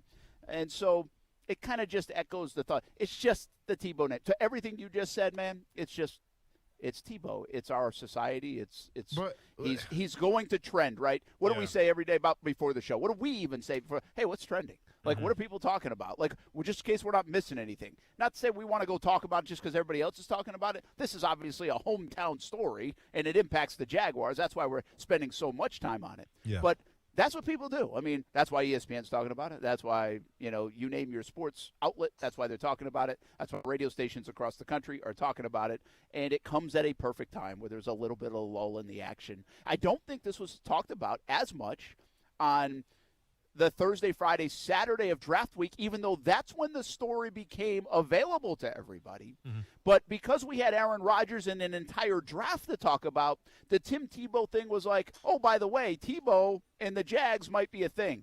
But here we are a week later, and Tebow and the Jags are a little bit more of an appropriate story to talk about, especially in a news cycle that's a little quiet. Yeah, for sure. It's just, and I'll be honest, and I'll be the first one to admit this, I guess I just underestimated the power that Tim Tebow still has. And when I say the power, I just mean just the media, draw that he can still cultivate. It's just, it's baffling to me. I'll be honest. Like when the whole rumors leaked out, like, hey, Tim Tebow might be playing tight end for the Jacksonville Jaguars, I didn't really think much of it. Like, I didn't think we were going to be here with national people every single day having their opinions on it, with national guys calling out how things are ran in the NFL. Like, I just didn't think we'd get to that point. Like, I didn't know Tim Tebow was going to be the tipping point. I just did not foresee that happening. Yeah, and to be honest with you, even us that are around it every day from a TV standpoint and obviously on the radio and have been in this world a lot, I kind of downplay it too because I feel more like you. I'm like, I don't think this carries as much significance as we're making it out to be. Not that we're making it, but the world is making out to be. But as soon as you have something that everybody's – listen, I got here to the top of the tee today at Fleming Island Golf Club, and the first person mentioned was Tebow. Like, that's what's going on. You go in a grocery store, and they're going to bring up, hey, is Tebow really going to play for the Jags? Yeah. On the golf course this morning, people are like, well, is Tebow going to make the roster? Right? I mean, we went from Trevor talk forever to a week or so now of Tebow talk. And that's just the way it is. So if people want to talk about it, we're here for you. Well, no, you know what? Let's be honest. I hope we keep on talking about it because I hope Tim Tebow gets that Gatorade endorsement, gets that Bose endorsement, gets some cryptocurrency endorsement, just so I can put it in New York Jets fans' face and say, hey, how's your boy Zach Wilson doing? Our backup tight end right now has a lot of endorsements going his way. How you feeling about it? Yeah, that's a good point. I tell you, you know who's loving this talk? What's that? I guarantee you, is Trevor Lawrence. No, that's true. Yeah. He's like, all right, they're leaving me alone for a little bit. For sure. Trevor probably wants Tebow out at rookie minicamp, so no. the cameras stay off him. Brett, and let's be honest right now. Do you think there's like HBO producers or executives sitting in Shad Khan's office right now with a blank check saying, hey, just go ahead and write a number down, okay? Just go ahead and write as many zeros as you want. We can back it up. We had Game of Thrones on our network. We got billions upon billions of dollars. Mr. Khan, just write up whatever number you want, get back to us, and let's get Hard Knocks in Jacksonville. And you know what, Austin? Here's the thing. This is the NFL the way it is a machine. And you have a unique perspective because you played. And I look at it as a sport that people put a lot of into. I appreciate the 1% athlete, the athlete you were, to make it, all those things. I appreciate the star value of seeing elite players like Tom Brady play. Yeah. I appreciate it from a sports perspective. But what you just brought up is very interesting to me. And I also don't think there's anything wrong with this side of it. NFL has become so big that it is an entertainment business. One of the big reasons we're frustrated in Jacksonville for the last decade is not only have the Jags lost, but they have not been very entertaining. Yeah, no, for They sure. really have not. Yeah. And so that is part of the frustration because it's an entertainment world, entertainment business, and it's part of our sports world now because it's become so big and so big of a part of our culture. And so from that standpoint, I know you just joked about it, and you might not be wrong, by the way, in terms of the Hard Knock stuff, but there is an entertainment value to it that, like, honestly, I don't mind that. Urban, Trevor, and Tebow in August, bring it on. Like, no, that's fine. It's fine. Well, it's not going to help you win games on Sunday, but it's fine. Everybody's talking about the Jags. That's okay. No, it is fine, but then we ask the question, how much of a distraction is it? Like, keep in mind right now, and once again, I said this when I went on my Tim Tebow TED Talk. Like, if I was Urban Meyer, I probably wouldn't have pulled the trigger on Tim Tebow. Just because I have a lot on my plate as it is. I'm in my first year in the NFL, and the last thing I need is more distractions, questions, all this stuff about Tim Tebow. But once again, Urban Meyer is different than me. There's a reason why he's a coach right now, and I'm talking to Brent Martineau. No disrespect to Brent Martineau, but you know what I'm trying to say. We're different people. So if it was me, I would have avoided it by Urban Meyer's embracing it. So be it, man. You have that relationship with Tim Tebow. Okay. But I get what you're saying, Brent, in terms of the entertainment value. Yeah, it's definitely there. And you get the feeling that people would tune in to either watch Tim Tebow succeed and cheer him on, or what? Watch Tim Tebow fail. Like, it's crazy to me that I'm sitting here saying it's must-see TV, not because you just got Trevor Lawrence, who could be, the best thing since Andrew Luck to come out of college.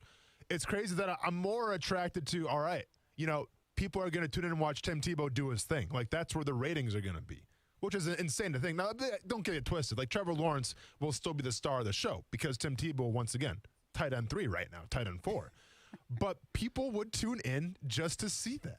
And it's just, it's absolutely baffling to me, man. I don't know. Hopefully one day when the ESPN 30 for 30 comes out, I'll be able to watch it because sometimes I just don't get it, Brent. Well, it's interesting because it's a world that you don't necessarily live in. Like, you don't buy into that world. And I don't necessarily – well, I kind of live in that world with my business that I'm in for the last 20 years. But as if I'm away from the business side, I don't buy into that. I'm not looking at the back pages of the New York whatever. I'm not watching TMZ, and I don't watch it for that stuff. Sure. I honestly have not been a loyal viewer of even Hard Knocks, to be honest. Yeah. So – I don't live in that world either, but the bottom line is just because we don't live in that world all the time, there is a big world that does. No, for sure. And it's got a high population. Yeah. And so, I mean, just think of this, what you just said. I'm sorry to cut you off, but you just mentioned Hard Knocks. Mm-hmm. What is the part of Hard Knocks that catches everybody's attention? When players get cut? Yes. What What would the ratings be the day Tim Tebow got cut? Hey, if that were to be the case?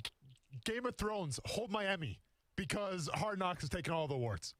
Yeah, I mean, just again, who knows if that would even happen, or maybe it's Manny makes the team. But the ultimate decision tonight on Hard Knocks, Tebow either makes the roster or doesn't. Yeah. I mean, hello, like HBO, I hear you. You'll be in Jacksonville. Sean Khan sign off on it. Yeah. It's done. It's over. Trevor who? For sure. But honestly, let me ask you this too, Brent. Wouldn't there, because at least from the times that I've watched, I always get fascinated with the player that's like a little more out there, the kind of crazy guy or something. It's like why people got so involved with Tiger King. It's like it was just an out there character, right? Yep. So you kind of get that with that. Well, that also, if you're Urban Meyer or you're Shad Khan, you hire Trevor Lawrence's brother as some kind of consultant / executive. Yeah. And once again, watch the money pile up. But to that is, if Tim Tebow's too much of just like an average dude, would that almost lose it a little bit for people? No, because listen, it doesn't matter what he does. Yeah, man. I've talked to dude. Like I've interacted with Tim Tebow. He is an average. I mean, but he's. If you talk to him, like you never guess that's Tim Tebow. Like he's, you can have a conversation with him. It's not like, wow, that's Tim. Like he's an everyday guy. It's just what he represents and what he's all about is what gets him the draw. But like I've never felt like, damn, like I left the conversation feeling, well, that's Tim Tebow. I mean, he's just like every other dude. He's like every other player. Yeah. It's just what he represents, which is fine. Once again, more power to him. I think more people should aspire to represent something that hard, that big in terms of his faith. It's just crazy to me, though. And like I said, Brent, I'm kind of repeating myself here a little bit, but like, I've been in those locker rooms. And I dare you to find a guy that loved the game of football as much as I did when I go on the field, dude. I was the guy that was always shouting, making jokes. Like, I had so much fun in the league. But I also know, like, you can love the game, and sometimes the game doesn't love you back, right? Sometimes, I've shared stories before where sometimes the ways I got cut, sometimes the thing that I was promised, like this, it didn't work out well. But it's going to baffle me that football fans all across the country, they're going to look at Tim Tebow and say, that's the guy. Like, of all the people to go to bat for or go against, it's Tim Tebow. Like, I could have saw back in the day if it was Johnny Manziel. Or I could see if it's Baker Mayfield because he's such a big personality. Yeah, like Tebow's a big personality, man, but he's a big personality for what he believes and what he represents. It's crazy how we're still in 2021 and this dude can make this big of a draw where we're talking about him back-to-back days because he is that big of a deal.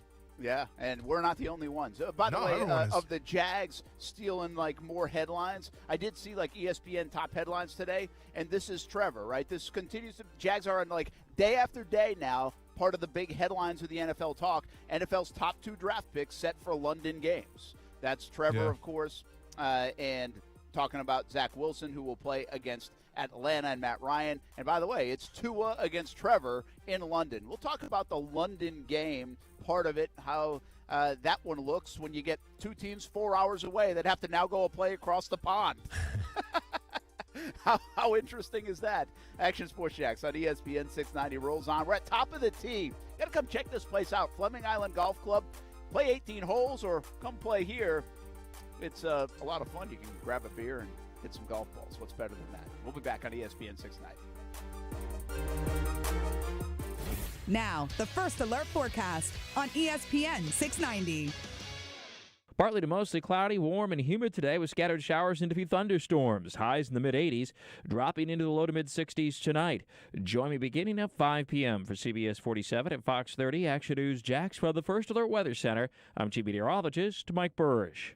The Weather Center is brought to you by Beard's Diamonds, where you get the lowest diamond price guaranteed or your money back. We should always be looking at our finances, but 2020 made my family take an even closer look, a bit more of a deeper dive, and it might have done the same for you, even into the world of retirement. Although that's a bit down the road for me, it might be closer for you, and your plan should already be under a microscope, and you have to lean on the experts to help guide the right plan. My friend Mike Lester with Talon Wealth Management is the perfect partner. He will provide a complimentary analysis and a plan for you. Call him at 904-515-5000 or visit guardingyournestegg.com. That's 904-515-5000.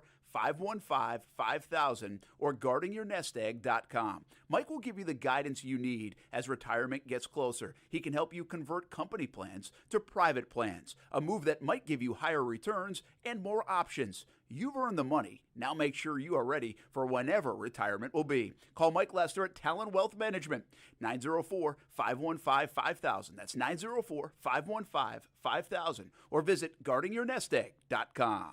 Shred your goals this year with the new Metabolism Boost Banana Passion Fruit Smoothie from Smoothie King. At only 240 calories and 14 grams of protein per 20 ounces, this crave-controlling meal smoothie has non-GMO whole fruits, naturally derived caffeine, and absolutely no syrups. Or try strawberry pineapple or mango ginger. Start your healthier habit and order online at smoothieking.com. Now for pickup or delivery at any of the Jacksonville area locations. Smoothie King, rule the day. Summer dreams start in your new Toyota, so check out my friends over at Arlington Toyota. With over 700 new Toyotas available, a complimentary lifetime powertrain warranty, 30 days to love it or exchange it, and 3 years of complimentary maintenance, why wouldn't you buy new from Arlington Toyota? Plus, you can score some great deals during the Summer Starts Here sales event going on right now. Shop in person at 10939 Atlanta Boulevard or online at arlingtontoyota.com. Visit arlingtontoyota.com/May for full details.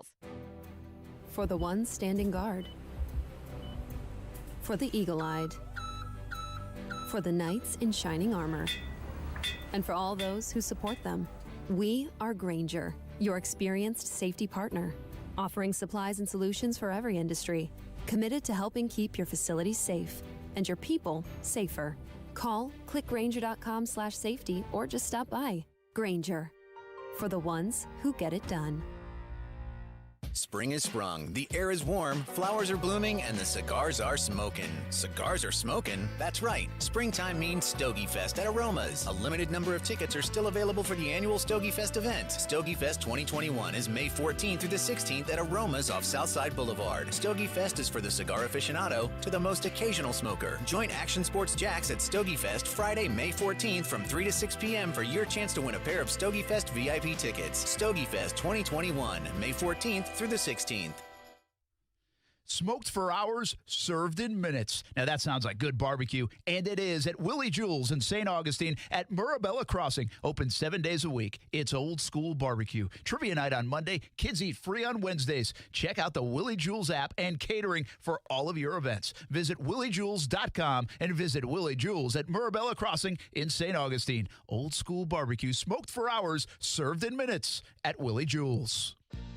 I'm Glenn Levine, a board-certified civil trial lawyer. That means the Florida bars recognize me as an expert in the field of civil trial. As a trial lawyer, I'm trained to investigate every aspect of your case. If you've been involved in a legal dispute and are not sure of your options, call me, Glenn Levine, at the law offices of Anajar and Levine at 904-600-4000. That's 904-600-4000 for a free consultation and take back control of your life. Office in Jacksonville.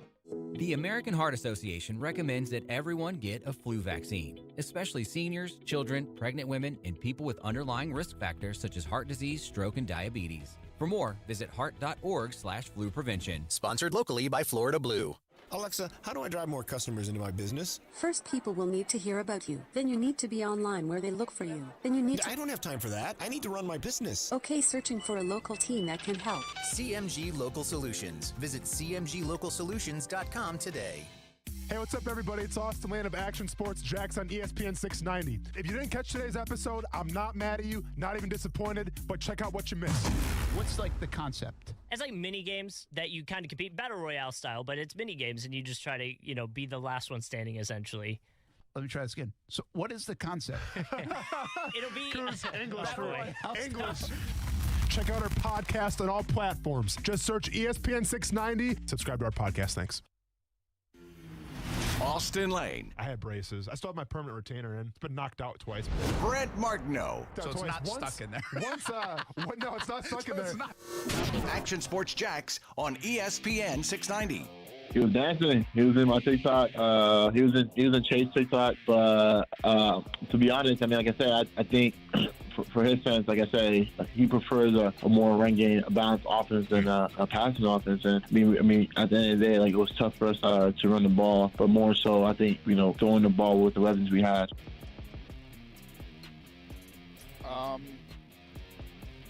Well, yeah, Brent. I don't have a good one on this. Brent was getting confident, so I had to bring it down a little. Getting a little cocky. Humble yourself. Is that out of the NBA? No, but he did say something in that comment that would very much give away who it is. All right, cool. Let's hear it again, please. He was dancing. He was in my TikTok. He was in Chase TikTok. But to be honest, I mean, like I said, I think for his sense, like I say, he prefers a more run game, a balanced offense than a passing offense. And I mean, at the end of the day, like it was tough for us to run the ball, but more so, I think throwing the ball with the weapons we had. Jimmy Garoppolo. No. Did he say he said Trey's TikTok? Is it about Des Bryant? He did say TikTok. He said Trey's TikTok, right? Oh, I don't know about Trey's TikTok. I don't know what's going on. Was it Des Bryant that was doing the TikTok? No, who did the TikTok? You're on the right path. Juju Smith-Schuster? That's who it is. Juju Smith-Schuster. That's okay. mine. That's mine. Yep. No, but that wasn't Juju Smith-Schuster. Yes, though. it was. That wasn't the soundbite, though, was it? That was him. Yeah. That was Smith-Schuster. That's the point so for that me. was him. Okay, I thought they were talking about Juju Smith-Schuster. No. Okay. He's talking about making TikToks, and then I'd assume that back end of it was about the Steelers a little bit. Where he's talking about run game and pass game. Okay. All right, fair enough. Point me, yep. Hey, I want to talk London game in just a moment, but I also want to mention that the Jacksonville Jumbo Shrimp got postponed today, so they'll be playing a doubleheader tomorrow right here on ESPN 690, and we'll carry the games, which means we'll be done about 5:15 tomorrow. Short timer tomorrow, Austin Lane. Okay, so be it. It means we can actually celebrate the happy hour horn at happy hour. For real, do the happy hour we horn. can actually celebrate. Yeah. we can raise a toast at 5:15. So just a little programming note that the shrimp rained out today, postponed today. Was it rained out? They were postponed, but I'm assuming it was a rain. Yeah, so we were talking with Scott as they were getting ready, and he's like, well, from what we're seeing, there's still a tarp on the field, and I guess it wasn't raining hard, but it wasn't going to stop raining. And what he was kind of saying is if they probably could have played, but since they pulled the tarp or put the tarp on, they're not going to pull it. So the game got pushed till tomorrow. Did they say, is there a new kind of animal in the outfield? Or are we still rocking? They're away. They're on the road. Oh, they're actually in Raleigh. Yeah, Durham. Oh, got you. Okay. Have you been to that stadium, Coos? I have not, though I heard from what they were saying. I guess the Raleigh Bulls, or the Durham Bulls, I should say, are one of the better teams right now. They're actually tied with the Jumbo Shrimp, though, 5-2 on the season. Yeah, and very good draw usually, too. I think does well there in the Raleigh area. Also want to mention, hey, as you know, the last couple months you've been listening, we've done this restaurant revival tour of 2021 and have participating restaurants. And I want to share, like so many businesses looking for staff. And so if you're looking for a job, have a kid looking for a job, if you're a college kid looking for a job, check out Jumpin' Jack's House of Food. Jumpin' Jack's, that's without a G. So Jumpin', JumpinJacksHof.com. So Jumpin' Jack's HOF.com. You can click the Join the Team tab.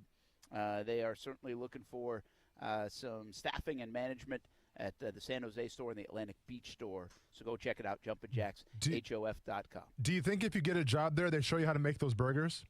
Yeah, well, because that's almost. I mean, that's. Hey, I'm just saying. I do have a LinkedIn page. I can send them right now. Well, you could do that. If you have time. I also have been thinking. Ty loves the burgers over there. So Kaylee has been actually bugging me. Not bugging me, but inquiring about jobs. Like I didn't think they would have time given their schedule. Yeah. With softball and baseball and the travel ball circuit's about to hit now in the summer. And I don't know if they do have time, but dang, she is like, I didn't say, hey, you got to go get a job. Yeah.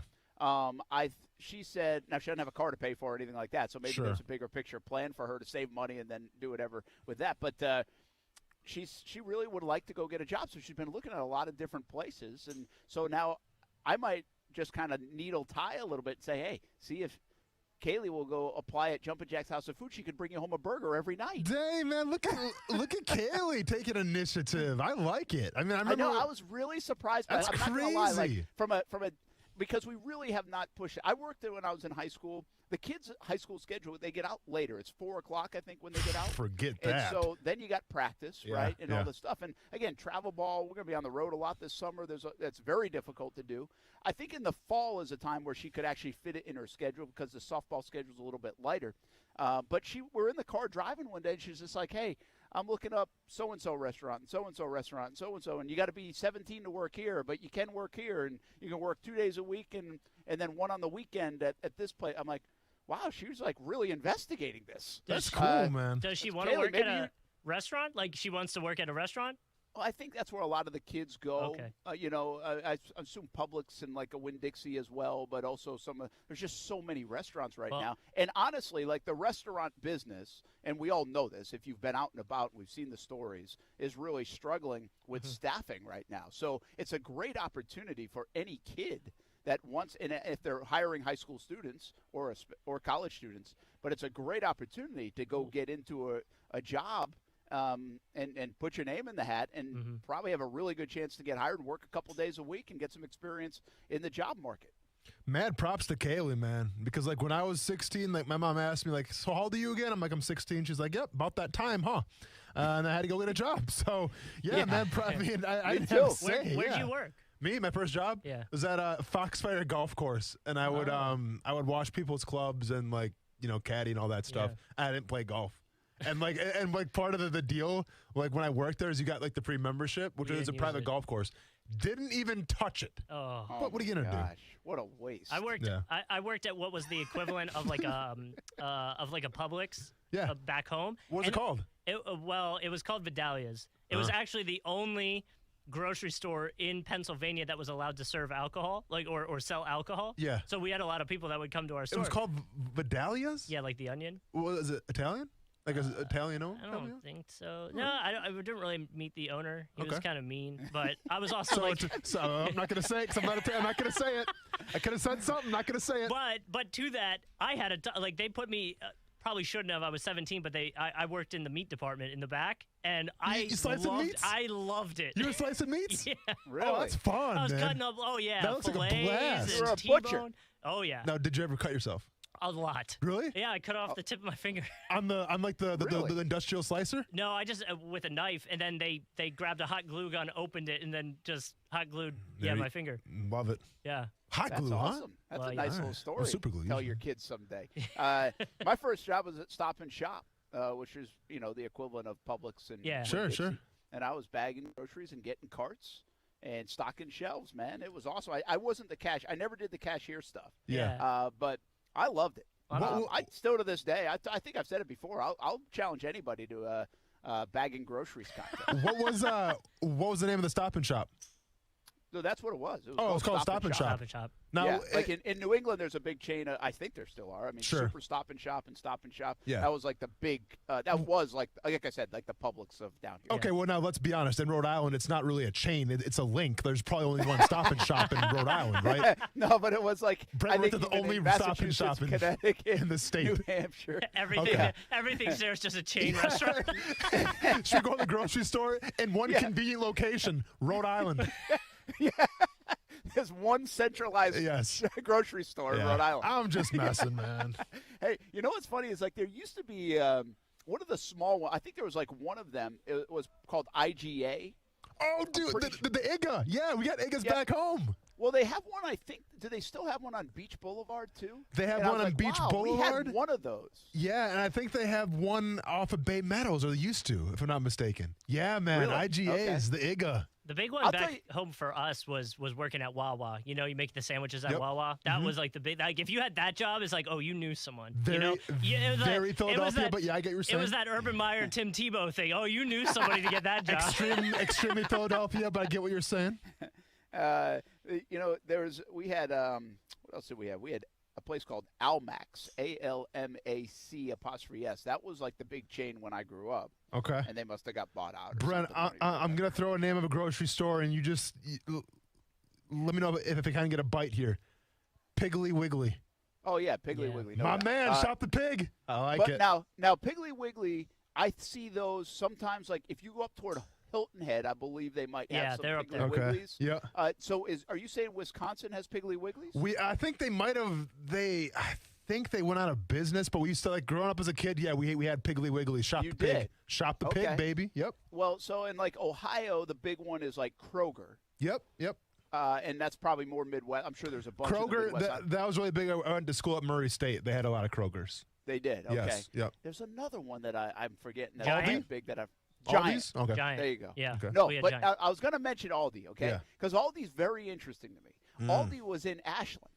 Yeah. And so, in my view, like, that's where we didn't shop there all the time, but we shopped there quite a bit because it was very inexpensive. Correct. And so, I went to Aldi, and then all of a sudden I come down. Now I'm starting to see, like, they're down in St. Johns County now, or they're building one. They have it in the town center, and I'm like, I really thought that was like a small town, like college kind of stop. Same here. And now it's in like the town center. Now UNF is right there, but I was really surprised to see that Aldi, first of all, is still a thing, but it's as big as it is. I guess Aldi is huge. No, it's big. So we had one growing up as well, about 20 minutes out of town that my grandma would take me to sometimes. And yeah, dude, like, you're talking like jumbo sizes of like Campbell's soup for like 10 cents a pop. It's like you feel like you're losing money. I don't know how they sell it for what they do, but yeah, it's kind of like Costco a little bit. I love Aldi.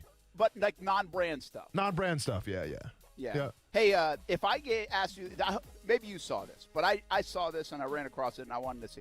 If I asked you the top 10 highest paid athletes, who would be number one on the list? It's probably a soccer player, I would say.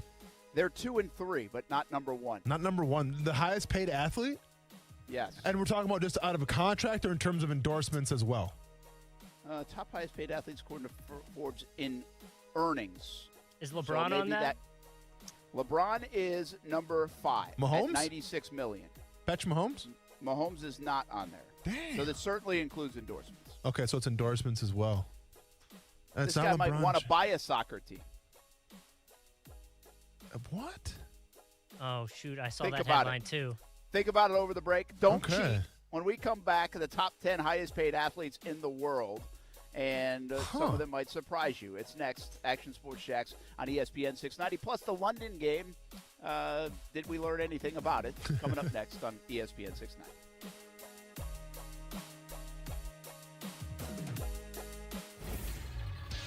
ESPN 690 Sports Center Update. Good afternoon. I'm Justin Kuzart. It's a rain delay for the Jacksonville Jumbo Shrimp game that was supposed to go on today at 1 o'clock. It has been rescheduled for a doubleheader tomorrow afternoon. You'll be able to hear both games right here on ESPN 690, ESPN690.com, or you can watch the play-by-play at ESPN 690's Facebook page. The Jaguars' full schedule will officially be out tonight. What we know so far, the Jags are kicking off the 2021 football season against the Texans. That game will air on September 12th at 1 p.m. on CBS. The Jags will also have at least one home game in London. The game will be played Sunday, October 17th against the Miami Dolphins. Kickoff is at 2 p.m. UK time, which is 9:30 a.m. here. Here's Greeny's favorite game from week 1 so far. The Jets at Sam Darnold. What a fascinating opener that is. The league is sneaky. This Sports Center sponsored by Jacksonville Chrysler Jeep Dodge. All right, boss, that's the last house on the block. So what's the tally?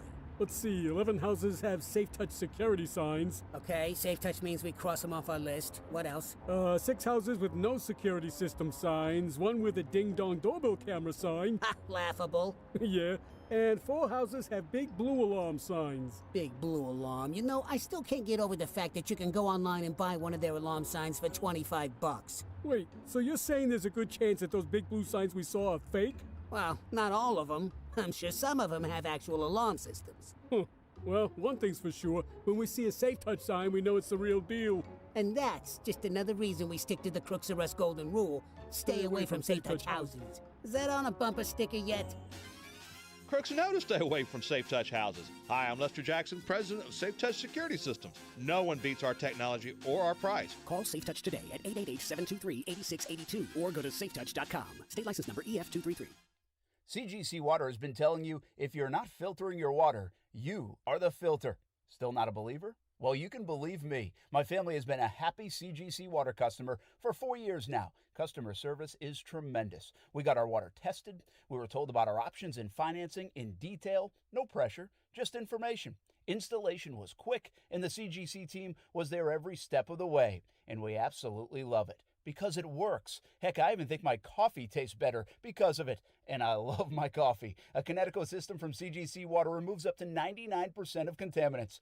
That's clean. Schedule your free water test today and ask how you can save up to $500. CGC is still taking extra precautions with in-home visits and continuing to follow CDC guidelines. Financing available with approved credit. Call 904-552-1242 for details or visit cgcwater.com. Serving Northeast Florida and Southeast Georgia. CGC Water Treatment, your local independent Kinetico dealer. Texting enrolls you into reoccurring automated text messages. Message and data rates may apply. Come on, one more rep. You got this. 10. There it is. Nice work, man. You're a beast. Thanks, man. I feel better than I have in years. And I got to tell you, taking Nugenix makes a huge difference for me. Nugenix? That's the testosterone booster with TV ads with Frank Thomas. The Big Hurt, right? Oh, yeah. This is a legit product. The key ingredient is Testofen, which helps boost free testosterone levels and increase lean muscle mass. Well, it's clearly working for you. Hey, are they still giving out complimentary bottles for people to try for themselves? Yeah, Nugenix is a great way to increase lean muscle and feel stronger with more energy and endurance. Man, I need to get a complimentary bottle of Nugenix. No problem. You just got to send them a text. Text BEACH to 321-321 right now for your complimentary bottle of Nugenix, the #1 selling free testosterone booster at GNC. Nugenix samples are not available in stores, so text BEACH to 321-321 right now. Text BEACH to 321-321. Text BEACH to 321-321. Here in the Sunshine State, more than 3 million men are over age 45, and over half suffer from ED or PE. Here's a message from Prime Men's Medical Center. I'm Dr. Brown. If you're having problems in the bedroom and pills like Viagra have let you down, you'll see results at Prime Men's Medical Center, guaranteed, or your exam is free. And it's affordable. Call 904-664-8217. Guaranteed results on your first visit or your exam is free. Call 904-664-8217. No matter what you are driving, you can step up to luxury now at any of the Fields Auto Group dealerships in Jacksonville. Cadillac, Jaguar, Land Rover, Lexus, Mercedes-Benz, and Porsche. Yes, it's luxury for less at all Fields Auto Group locations in Jacksonville. Plus, you'll also be part of their exclusive Fields Amenities program, where you will get complimentary loaners, car washes, and cafes. So whatever you're driving, see Fields first and step up to luxury for less during this amazing opportunity. Visit fieldsauto.com. I'm Dr. Baker, an ER physician. If you're having leg pain, swelling, or redness, but haven't talked to your doctor yet, don't wait.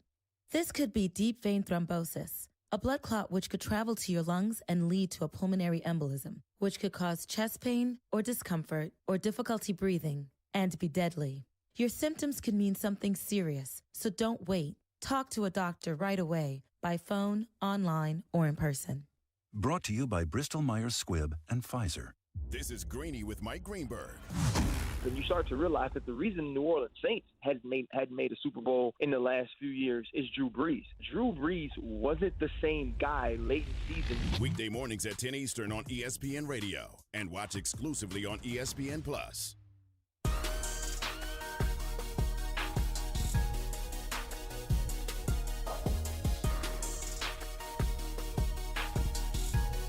No inkling at all. I told him he wants to play till he's 50, and he's still playing, and he feels like he can still play. He can play until he's 50. Somebody talking about Tom Brady? Yes. Hang on. Let me go back to my archives here. I feel like I talked about. I feel like I know who this is. It's not Arians. That was not Arians. Jason Licht. Yes. Oh, you got told that. There's no way. Goose, did you tell me?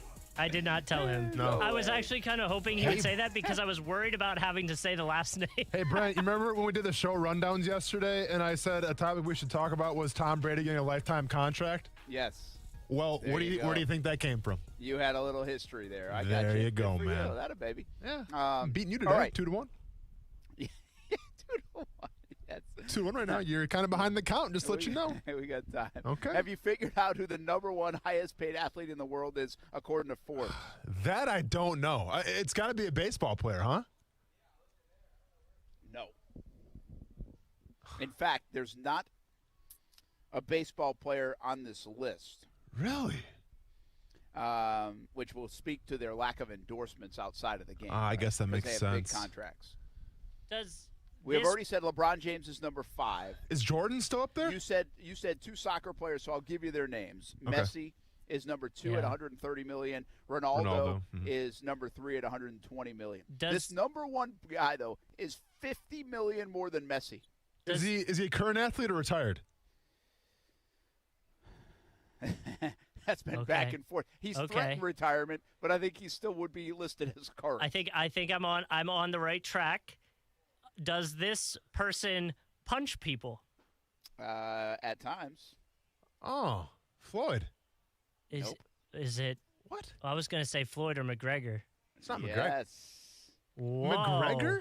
Oh, because the whiskey. He's got the whiskey. Oh, yeah. $180 million. Now, what happened? Didn't he just sell the whiskey? Just sold the whiskey, yes. Now, I don't know if that includes this or how much the whiskey really factored in. Sure. He obviously has other endorsements, too, worldwide, and to go along with everything else. But Conor McGregor, $180 million. From May of 2020 to May of 2021, Conor McGregor, $180 million, the highest paid athlete in the world. Messi, Ronaldo next. LeBron James is 5th. Okay. Neymar, another soccer player, is 6th. I'll give you Roger Federer is 7th at $90 million, even at his age, which is impressive.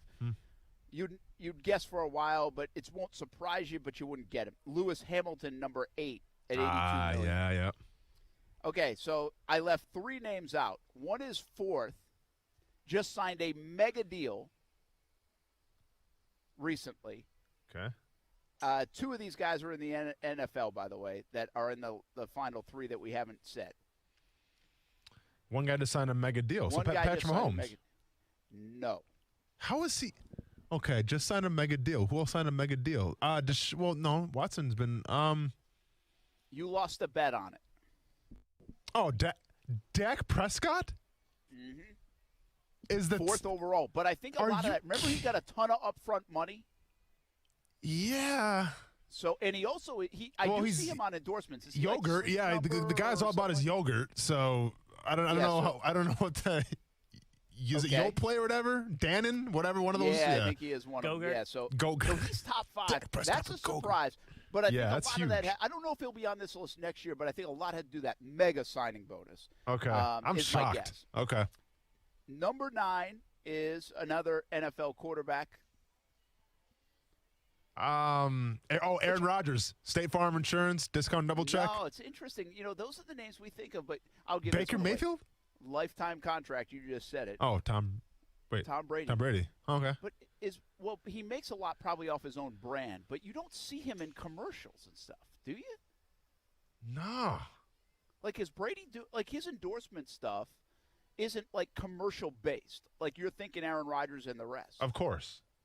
So that's interesting. Yeah. Well, what is he in? I guess he was. It used to be Under Armour, right? He was like an Under Armour. Now he's got his own brand too with the yeah. But didn't he have one with Gronk like during the Super Bowl or right after? A commercial? Yeah, I thought he had a commercial. Maybe it was just like a social media thing. Oh, you know what? Hey, you're right. Remember that? Yes, you're right. That was a funny commercial actually that they were doing, or it was like one that didn't make the cut. Oh, right? It was for a cell phone service. Like was it Verizon? Yeah, it was like Sprint or something like that. Yeah. Okay. Okay, and lastly, give you an NBA guy. You each get a guess. LeBron James was number 5. This guy's number 10. Steph Curry. It's got to be Curry. Nope. Former teammate, though. Durant? Oh, Kevin Durant. Yes. Really? Yeah, okay. Yeah, that surprised me, too, Durant. What is? Well, for me, it was either of them. It was them. Yeah. What a hell of a year for Durant on an ACL. No kidding. Or Achilles. I'm sorry, Achilles. No kidding. I mean, that much money making, you just put in whatever. You put in some kind of new technology in your Achilles, man. Much money making. Damn. So anyway, that's the top 10. It's kind of surprising top 10 in sports. I honestly don't know how it's all factored in, but I don't know if the whiskey sale is part of that for McGregor. Although I think he sold it for something like $600 million, or isn't some crazy number? Yeah. So maybe that was his cut of it, or I don't know. I mean, he's only fought one. Has he even fought in the last year? Yeah, he fought once last year. He got beat by Dustin Poirier. But, I mean, obviously it was a big draw, so I'm sure you got a lot of money off that as well. Yeah, maybe. Yeah. Hey, let's get to South Beach Gary before we hit the top of the hour. I think he's still on, Coos. South Beach Gary, Action Sports Jax on ESPN 690. What's happening here on a Wednesday? I thought his name was pronounced Jason Light. Am I wrong? It might be, yes. Call it whatever you I want. was just. It's a GM. Who cares? Well, it's nice to be correct. I was surprised the opening game, guys. I know the Cowboys have a big national draw, but as far as competition-wise, I think Buffalo or even my Dolphins, several teams would have been a more competitive game than Dallas. Defense was good. They were god-awful last year. I don't see them holding Tampa under 35 points. Yeah, but I would say this. Thanks, Gary. Appreciate the call. I would say this from an entertainment value, and I don't know. You're at the end of the day, Miami might be better than Dallas. Dallas been a big disappointment, but Tua and Dallas are not entertaining. I'm sorry, Tua and Miami offensively are not entertaining. Dak Prescott, when he was in there last year, look at the numbers he put up, and then the curiosity of what they did defensively. They still are a huge market team. We know that, but also Dak coming off the injury and signing the mega deal. So. And obviously, he's got endorsements, so he's a popular figure as an athlete. I think this makes sense. I'm not telling. Listen, Bills and Bucks, I would probably agree with you. Might be a better game on paper. Like it might be better, but I'm not so. Like this doesn't bother me. Dallas and the Bucks. I think there's plenty of intrigue there. No, without a doubt. I mean, I guess if you want to get Miami early, you better get Miami early because they got Will Fuller. We know that's going to last for about 5 games, and then whatever happens. But. Yeah, that's true. Hey, football at 5. Kidding. More on the schedule. Talk a little bit about the London game. What we know. Houston, London. Jags are already a favorite in the Houston game. Does that surprise you? Any other leaks coming out on the schedule? And a thought or two about mental health in sports coming up in the 5 o'clock hour as well. It's next. Action Sports Jax on ESPN 690. We're live at Fleming Island Golf Club. Top of the tee. You got to check this out if you haven't yet. We should always be looking at our finances, but 2020 made my family take an even closer look, a bit more of a deeper dive, and it might have done the same for you, even into the world of retirement. Although that's a bit down the road for me, it might be closer for you, and your plan should already be under a microscope, and you have to lean on the experts to help guide the right plan. My friend Mike Lester with Talon Wealth Management is the perfect partner. He will provide a complimentary analysis and a plan for you. Call him at 904-515-5000 or visit guardingyournestegg.com. That's 904-515-5000 or guardingyournestegg.com. Mike will give you the guidance you need as retirement gets closer. He can help you convert company plans to private plans, a move that might give you higher returns and more options. You've earned the money. Now make sure you are ready for whenever retirement will be. Call Mike Lester at Talon Wealth Management, 904-515-5000. That's 904-515-5000. Or visit guardingyournestegg.com. It's time for some straight talk. Sure, saving money feels good, but cutting your wireless bill in half? That feels really good. Like walk-off home run in the 9th inning kind of good. Okay, maybe not that good, but pretty darn good. With Straight Talk, you can get 25 gigs of high-speed data for $45 a month, up to 50% less than the other guys. Plus, no contract. All on America's best networks. Why pay a whole lot when you could pay half? Straight Talk Wireless. No contract, no compromise. Goodyear knows the importance of keeping momentum as you head down the stretch. Momentum starts with movement. It's pulled from the air like a contested rebound. Momentum builds with steals and fast breaks, and is proven by deep threes as the shot clock expires. Momentum is how we change the game, and now it's time to discover where it can take us. Goodyear, more driven. For the ones who get going when the going gets tough, and the ones who know we're tougher together. For the Pathfinders breaking new ground. Grainger offers supplies and solutions for every industry, as well as fast access to experts and 24/7 customer support. Because we know you have people depending on you, so you can always depend on us. Call, click Grainger.com, or just stop by. Grainger, for the ones who get it done. Hi, I'm attorney Robert Rubenstein, and this is Rubenstein's Rules for Personal Injury. Rule number 10, you have a right to safety. Many businesses have a duty to keep their property safe from violence. This applies to apartments, shopping centers, and other businesses. They may have to provide appropriate lighting, secure windows, gates, as well as on-site security. At Rubenstein Law, we offer a free evaluation of your case if you or a loved one have been assaulted. Call Rubenstein Law at 1-800-FL-LEGAL. Offices in Jacksonville and throughout Florida. Summer dreams start in your new Toyota, so check out my friends over at Arlington Toyota. With over 700 new Toyotas available, a complimentary lifetime powertrain warranty, 30 days to love it or exchange it, and 3 years of complimentary maintenance, why wouldn't you buy new from Arlington Toyota? Plus, you can score some great deals during the Summer Starts Here sales event going on right now. Shop in person at 10939 Atlanta Boulevard or online at arlingtontoyota.com. Visit arlingtontoyota.com/May for full details. Spring is sprung, the air is warm, flowers are blooming, and the cigars are smoking. Cigars are smoking? That's right. Springtime means Stogie Fest at Aromas. A limited number of tickets are still available for the annual Stogie Fest event. Stogie Fest 2021 is May 14th through the 16th at Aromas off Southside Boulevard. Stogie Fest is for the cigar aficionado to the most occasional smoker. Join Action Sports Jax at Stogie Fest Friday, May 14th from 3 to 6 p.m. for your chance to win a pair of Stogie Fest VIP tickets. Stogie Fest 2021, May 14th through the 16th. Just be ready. Just be laid back. Just be confident. Whether you're looking to buy, refinance, or fix up your home, or for a new car to get there, count on Community First for low rates and fast answers. We make smarter borrowing easy and convenient, so you can relax, knowing you've got a loan that fits your life and your budget. Apply today at justbeyourself.com. That's justbeyourself.com. Community First Credit Union. Just be yourself.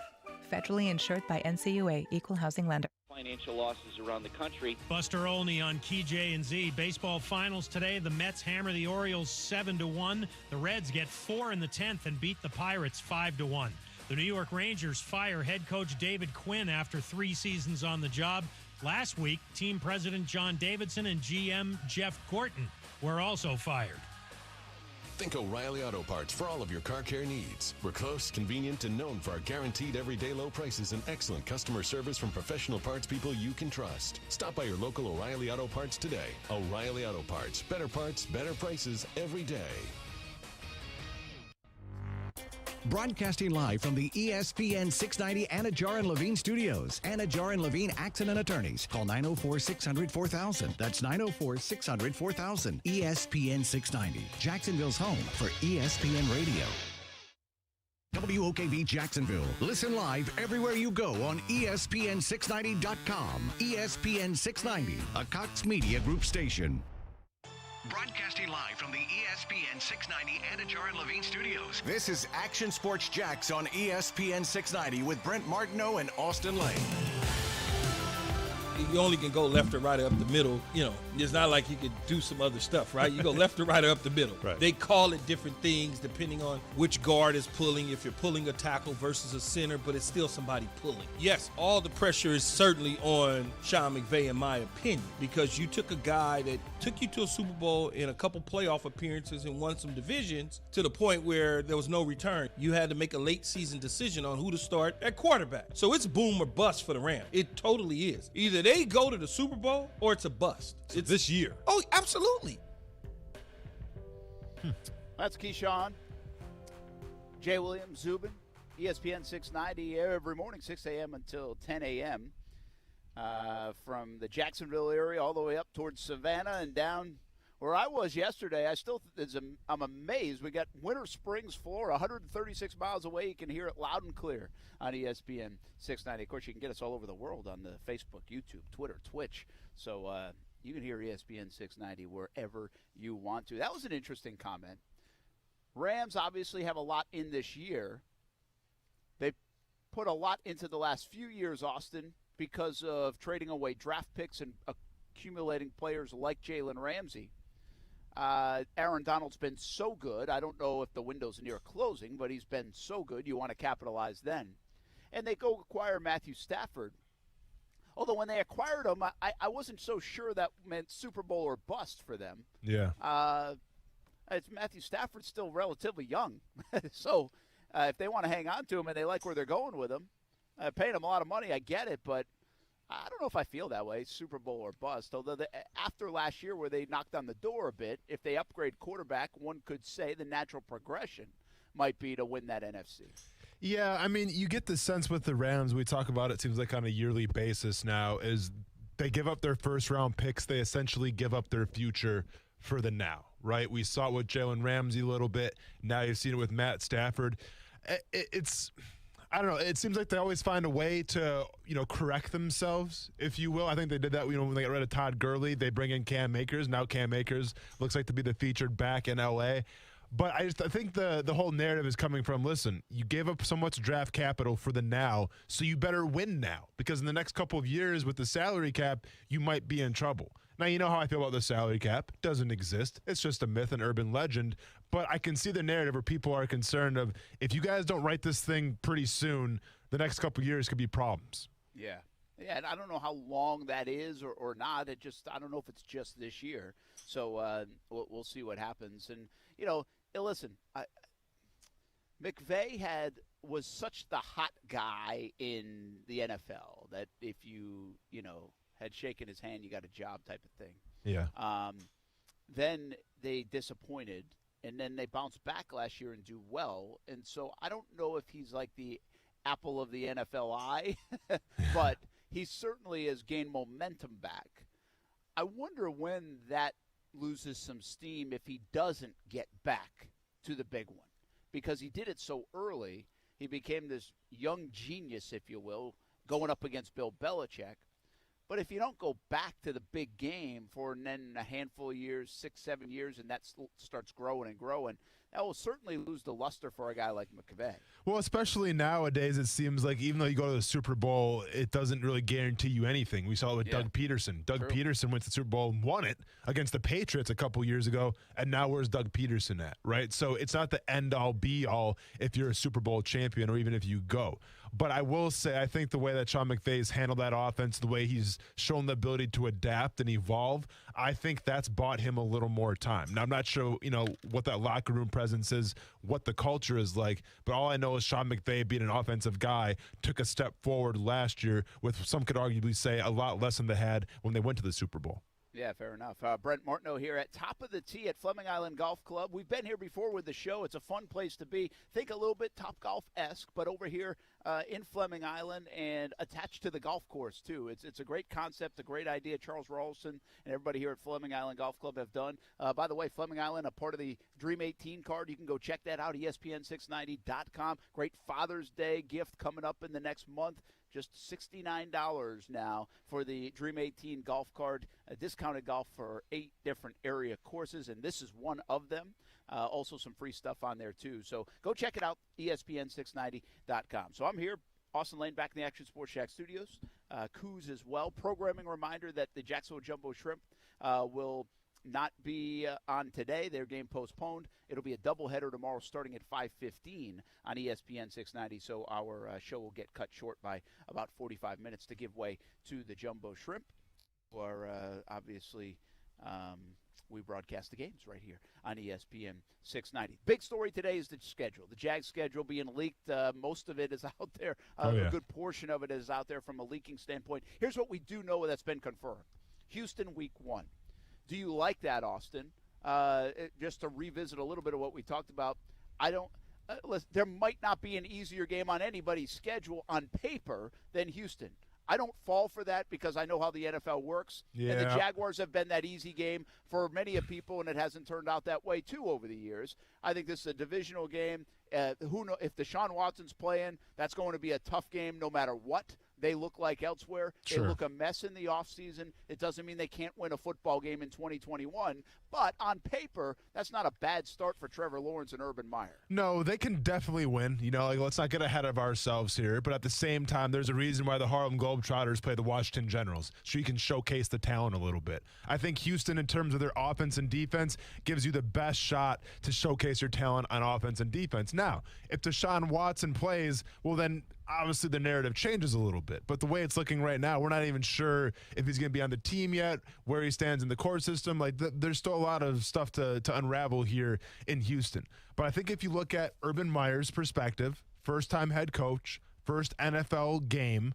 Going against a defense that's lost some pieces. Obviously, that's not in the top half of anything. You like it from the offensive perspective.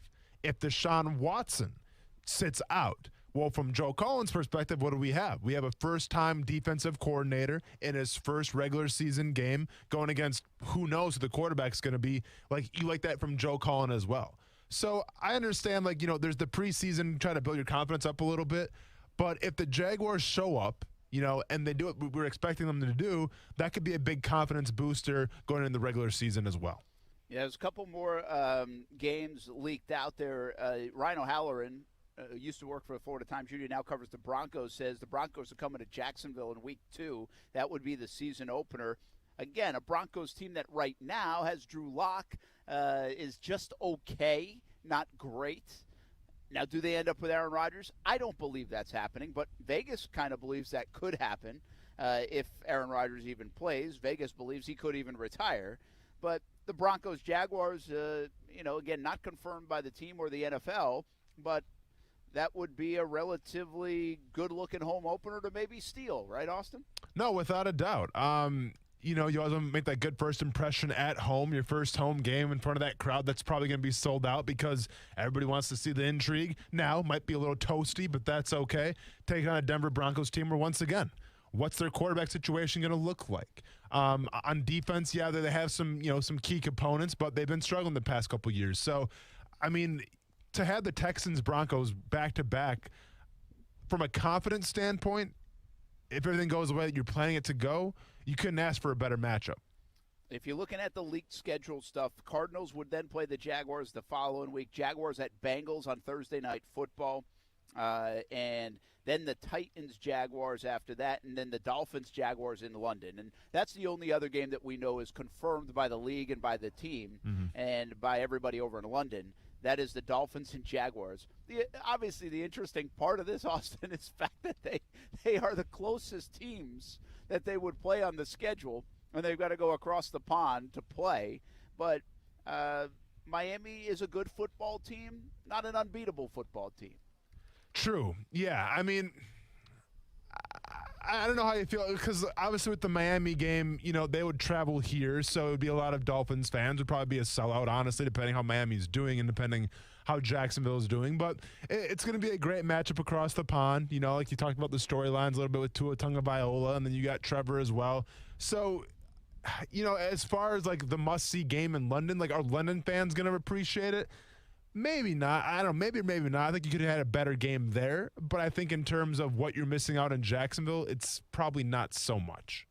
What's interesting to me in this schedule, again, I could go all the way through it, but it's unconfirmed stuff. It kind of looks right to me from some of the things that I've heard. But interestingly enough, Jags, if this schedule kind of is correct, could play 4 out of the last 6 on the road in December in places like Nashville, New York, and New England, which could have some cold weather to it. So there is that part of it. But they have a chance to get off to an early hot start in the heat at home with 3 out of the first 5 in Jacksonville and technically another home game in London in the first 6 weeks. So there is that opportunity for the Jacksonville Jaguars to get off to a decent start going into their bye week, again, if this schedule kind of shakes out the way many people think it is. And we discussed that earlier in the show. You can always go back and listen to Action Sports Jacks on ESPN 690 podcast, whether it's better to play the early heat games or is there a bigger disadvantage to play the late cold weather games. Certainly up for debate. Austin thinks better to play the early heat games. You have more of an advantage that way than you would a disadvantage, especially the way this team is built in the colder weather in December and January. I think what's eye-popping about the schedule to me is the January 9th to see a regular season game. That's just a reminder that there's 17 games this year. Also, that's usually like a playoff weekend. And so everything you have to remember is getting pushed back for the 17th game, and there will be 3 preseason games along with everything else. The quarterbacks are always the fun matchups. We've talked about Trevor Lawrence. He could be against Zach Wilson and Joe Burrow and Justin Herbert, and potentially, depending on what San Fran does, and when they play them, Trey Lance. Depending on what New England is doing, by the way, in January, could be against Mac Jones if that's when they play the New England Patriots. But I also find it pretty interesting that the Jags play some teams that have intrigue at the quarterback spot that isn't young. Or not super young, not like rookie guys. And in the first 2 weeks, it says the story. Is Deshaun Watson going to play, Austin? Yeah. Is Drew Lock going to be the guy now for Denver going forward? And is he any good? Miami and Tua, again, a young player, but what's the belief in him by week 6, potentially, of the NFL season? And then, of course, you get a couple of games against the Colts, and Carson Wentz is not a shoo-in to play good football for the Indianapolis Colts. So it's interesting what they play at the quarterback spot from a youth standpoint, and you love the matchups, but also some of these interesting situations around the NFL that we spent an entire offseason talking about. No, well, for sure. Yeah, for sure. I mean, it seems like the Deshaun Watson thing has kind of been swept underneath the rug a little bit just because of the other stories out there with Russell Wilson, Aaron Rodgers, and Tim Tebow now. Deshaun Watson's kind of been on the back burner. Listen, if that guy plays, it's going to be a huge difference as opposed to if he doesn't play. He's that dynamic and that great of a quarterback. I just think with all the allegations out there, for Deshaun Watson to actually play for the Houston Texans, those all have to go away. I still feel like if there's one out there, then the Texans won't play him.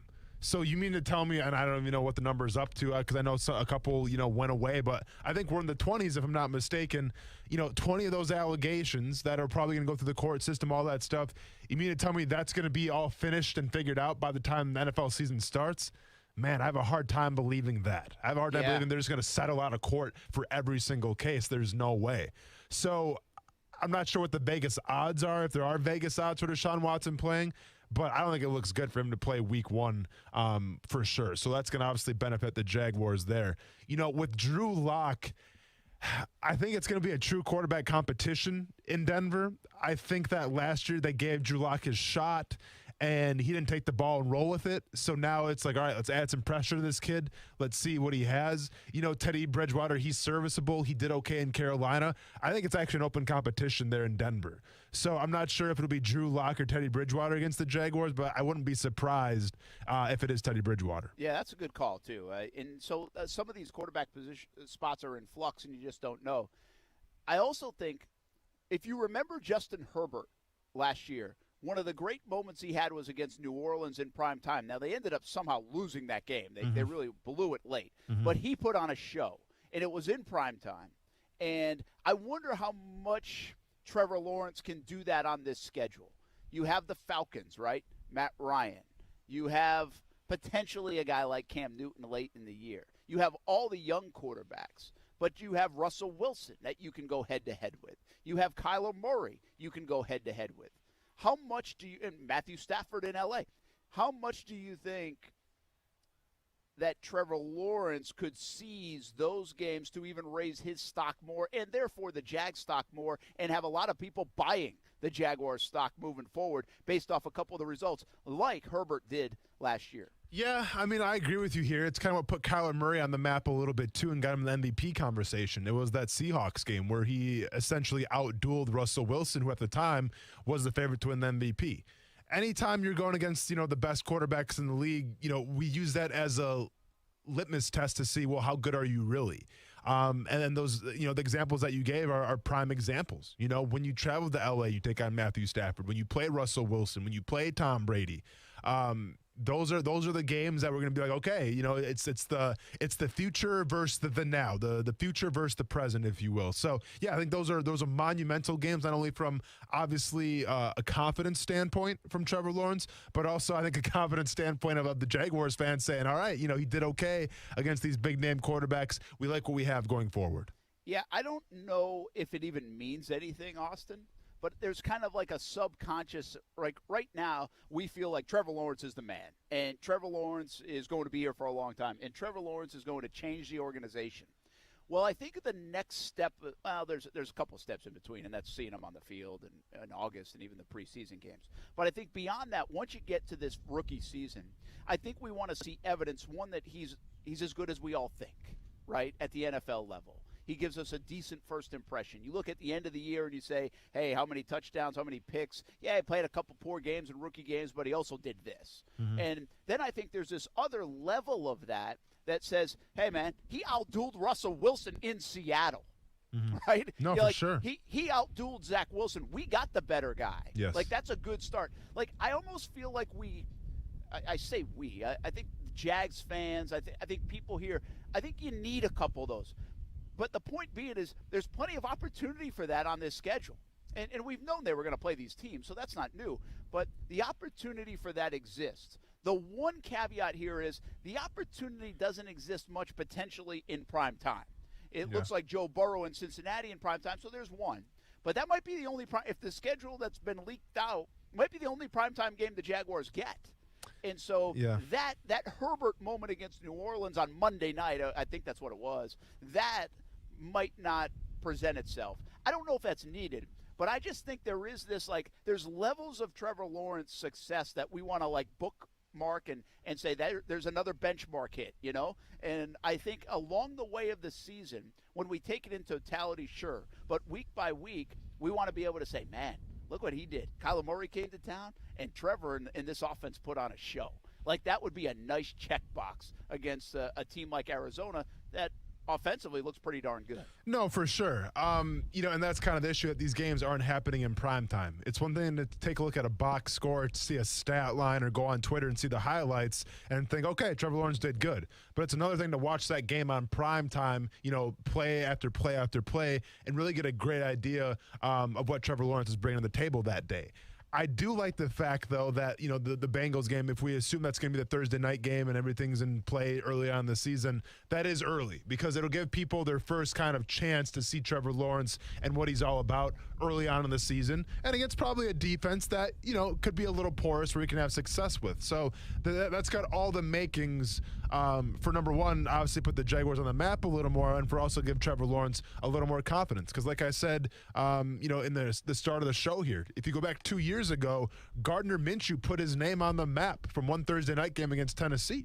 And then all of a sudden it was Minshew mania. All of a sudden it was off to the races. Now, obviously it wasn't sustained, and it is what it is now. But for that moment in time, that Thursday night game turned everything around. I feel like the same thing can be said for that Cincinnati game Thursday night with Trevor Lawrence. Yeah, quick two thoughts just to follow. We talked a little bit about this, but if the leak stuff is correct, Jags look like they might end up with one primetime game only. I think that would be majorly disappointing, and I'm not even a primetime, oh my gosh, we need to have 3-4 games. I'm not that guy, but I do think, given the storylines of the offseason, I expected more. And it just shows you, if that's the case, that the Jags have still some ways to go now in earning that national spotlight.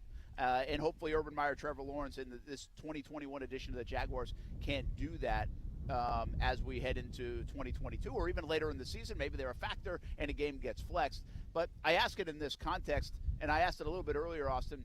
I think Jags fans would be upset with that if that's the case, if it's just one primetime game. And they have every right to be. I understand that you got to earn that, and then you got to earn that spot and all that stuff.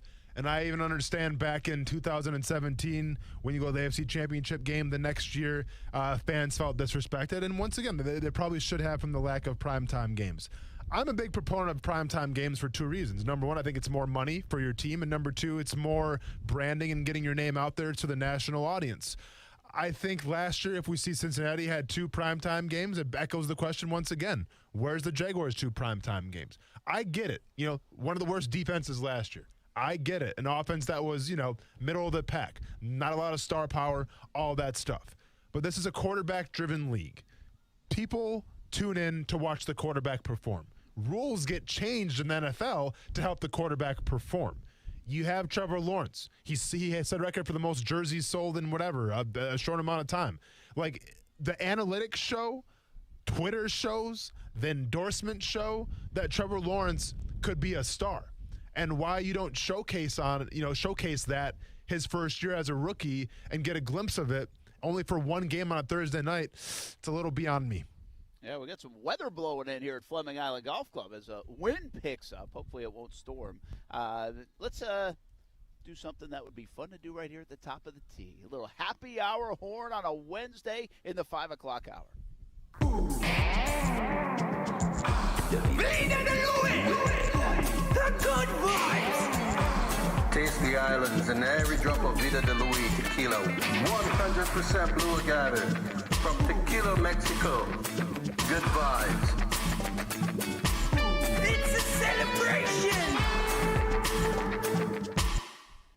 VitaDeLuis.com. Check it out where you can find a bottle of Vida de Louis, the only locally owned tequila in Jax Beach, all the way from Tequila, Mexico. 3 different flavors: Añejo, Blanco, Reposado. VitaDeLuis.com, where you can find a bottle of Vida de Louis tequila.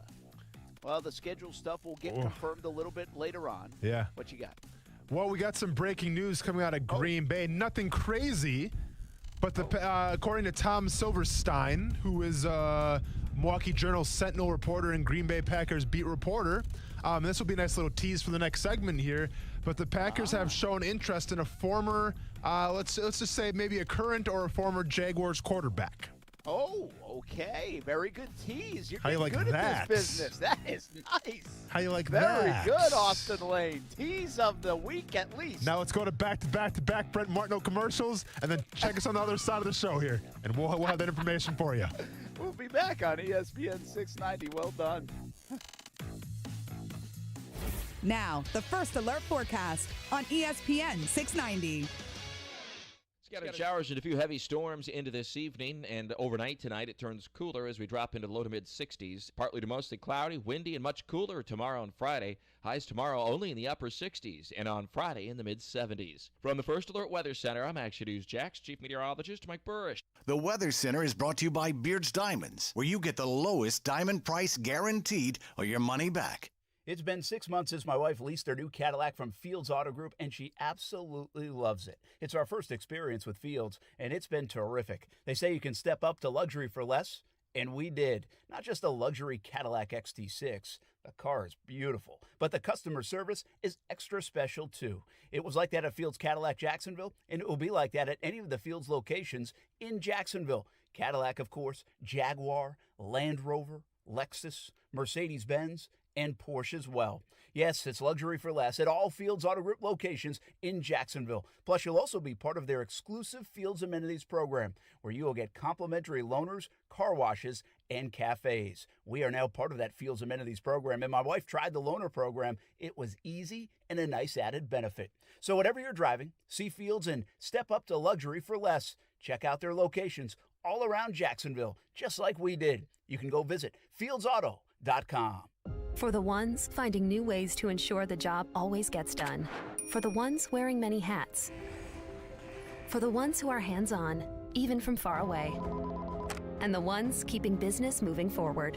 We are Grainger, offering supplies and solutions for every industry, with 24/7 support and experienced staff at over 250 local branches.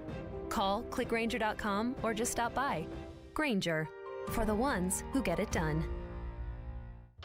Boss, you're not gonna believe what I found on the internet. What, the moon is hollow? No, not that. This! I just did a search and found yard signs for alarm systems for sale. What? Just the sign? Just, like, without the security system? Yeah. Look, you can get a big blue alarm sign for about $25. Ooh, delivered tomorrow. They must not give a flip about their reputation. Or their real customers. Right. I bet you can't find a SafeTouch security sign on that thing. Boss, SafeTouch wouldn't be involved in something like this. Nope. When you see a SafeTouch sign, you know it's the real McCoy. Right. The two-way communicator, the guaranteed response time. Which is exactly why we always stick to the Crooks or Us golden rule. Stay away from SafeTouch houses. Now, let's go find us some fake signs. Crooks know to stay away from SafeTouch houses. Hi, I'm Lester Jackson, president of SafeTouch Security Systems. No one beats our technology or our price. Call SafeTouch today at 888-723-8682 or go to safetouch.com. State license number EF233. I should have my kid tell you about Jumpin' Jack's House of Food. It's Ty's favorite burger in town. Make it one of your favorites as well. Jumpin' Jack's House of Food has 3 locations now: Atlantic Beach, Mandarin, and downtown Jacksonville. Change your life burgers. But they have salads, pizza, and much more on the menu, too. Let Jumpin' Jack's House of Food Food be your great neighbor. Lunch or dinner with the family, or they will cater parties from 2 to 500 people. Jumpin' Jacks, HOF.com for online ordering. Jumpin' Jacks House of Food, open 7 days a week. Men, do you feel embarrassed in the bedroom because of ED or PE? Prime Men's Medical Center has the solution. I'm Dr. Brown. 98% of patients experience a positive result from the treatment in just 10 minutes after just one office visit. Men are lasting 30, 60, 90 minutes or longer, and it's affordable. Call Prime Men's Medical Center at 904-664-8217. See results on your first visit guaranteed or pay nothing. Call 904-664-8217. For survivors of domestic violence in Duval and Baker counties, Hubbard House provides free, confidential emergency shelter and services. Call our 24-hour hotline at 904-354-3114. Purchasing home and auto insurance? Do it the Simply way with Simply IOA. Compare quotes and buy a policy online or over the phone. Search Simply IOA or call 844-TALK-TO-SIMPLY. Simply IOA. Insurance the Simply way.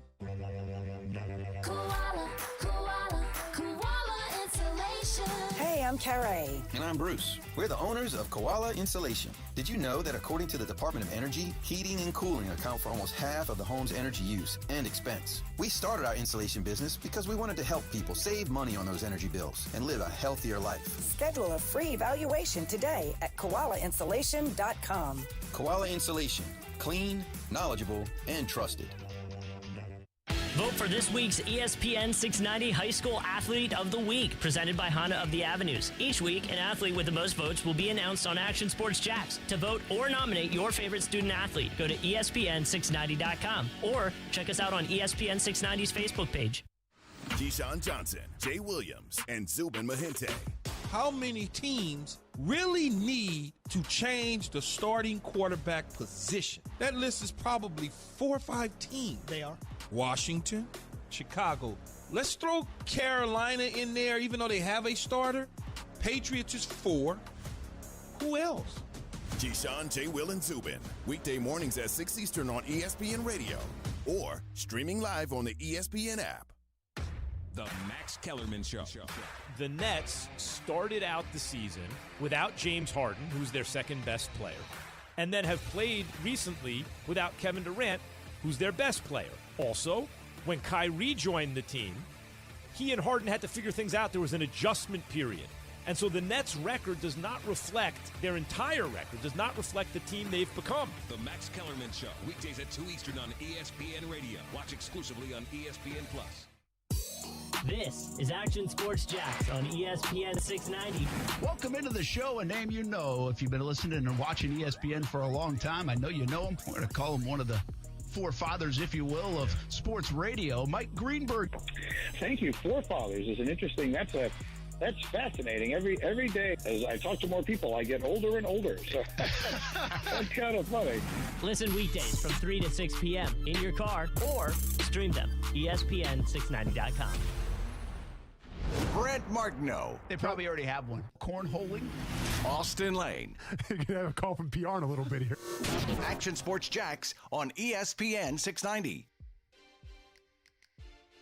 I think if you have a star quarterback or a player like a Aaron Rodgers or a Joe Montana or a Brett Favre or one of those guys who is your franchise, really, then you don't treat him quite the same way you do all the rest of the players.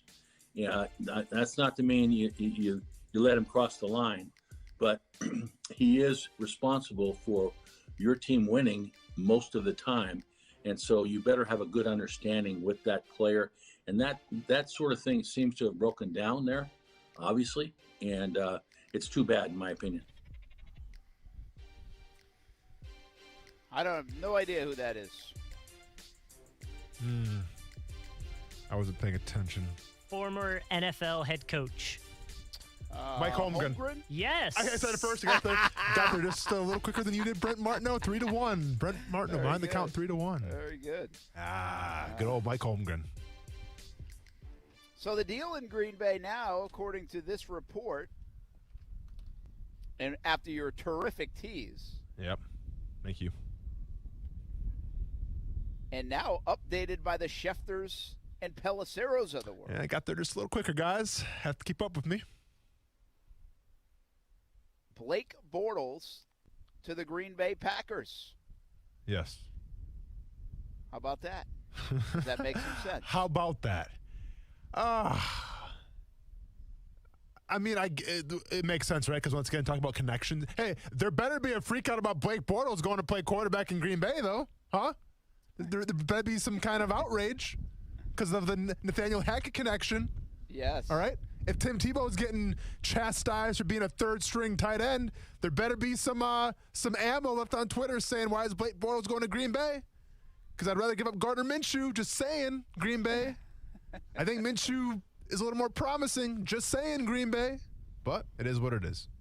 I feel like a used car salesman, Brent. Like, yeah, sure, you can go with a nice, economy. It's an economy. It's Blake Bortles. You can go with him, or you can upgrade and get this nice luxury Gardner Minshew over here for just a fraction more. Just a fraction more. But Green Bay, we love you. We're gonna give you a discount. Can I interest you in the Gardner Minshew, sir? But no, Blake Bortles it is. Well, we talked about this last week, and we wondered actually, and somebody actually tried to say it was a slow day, and it wasn't. I thought it was a curiosity of, will Blake Bortles even play in the NFL again?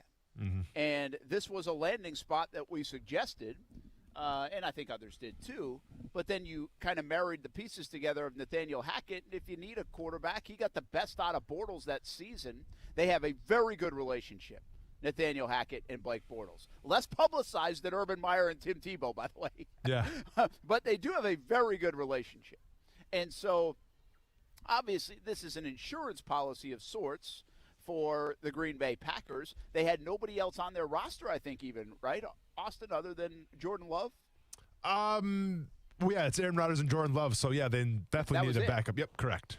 So I guess if you're the Packers, I ask you this question. This is good for Blake Bortles, get an opportunity to reunite with Hackett and Mercedes Lewis up there and Ellen Lazard, but and maybe gets a chance to latch onto a team. The opportunities are slim right now, it would seem, for Bortles, and that's why we even wondered if he would play again in the NFL. But I guess if I'm a Green Bay Packers fan, I'm even asking myself, okay, do I like this move or do I like us trading for a guy like Gardner Minshew? If I have a Jacksonville quarterback, do I try to trade a 6th-round pick for Gardner Minshew or do I sign Blake Bortles?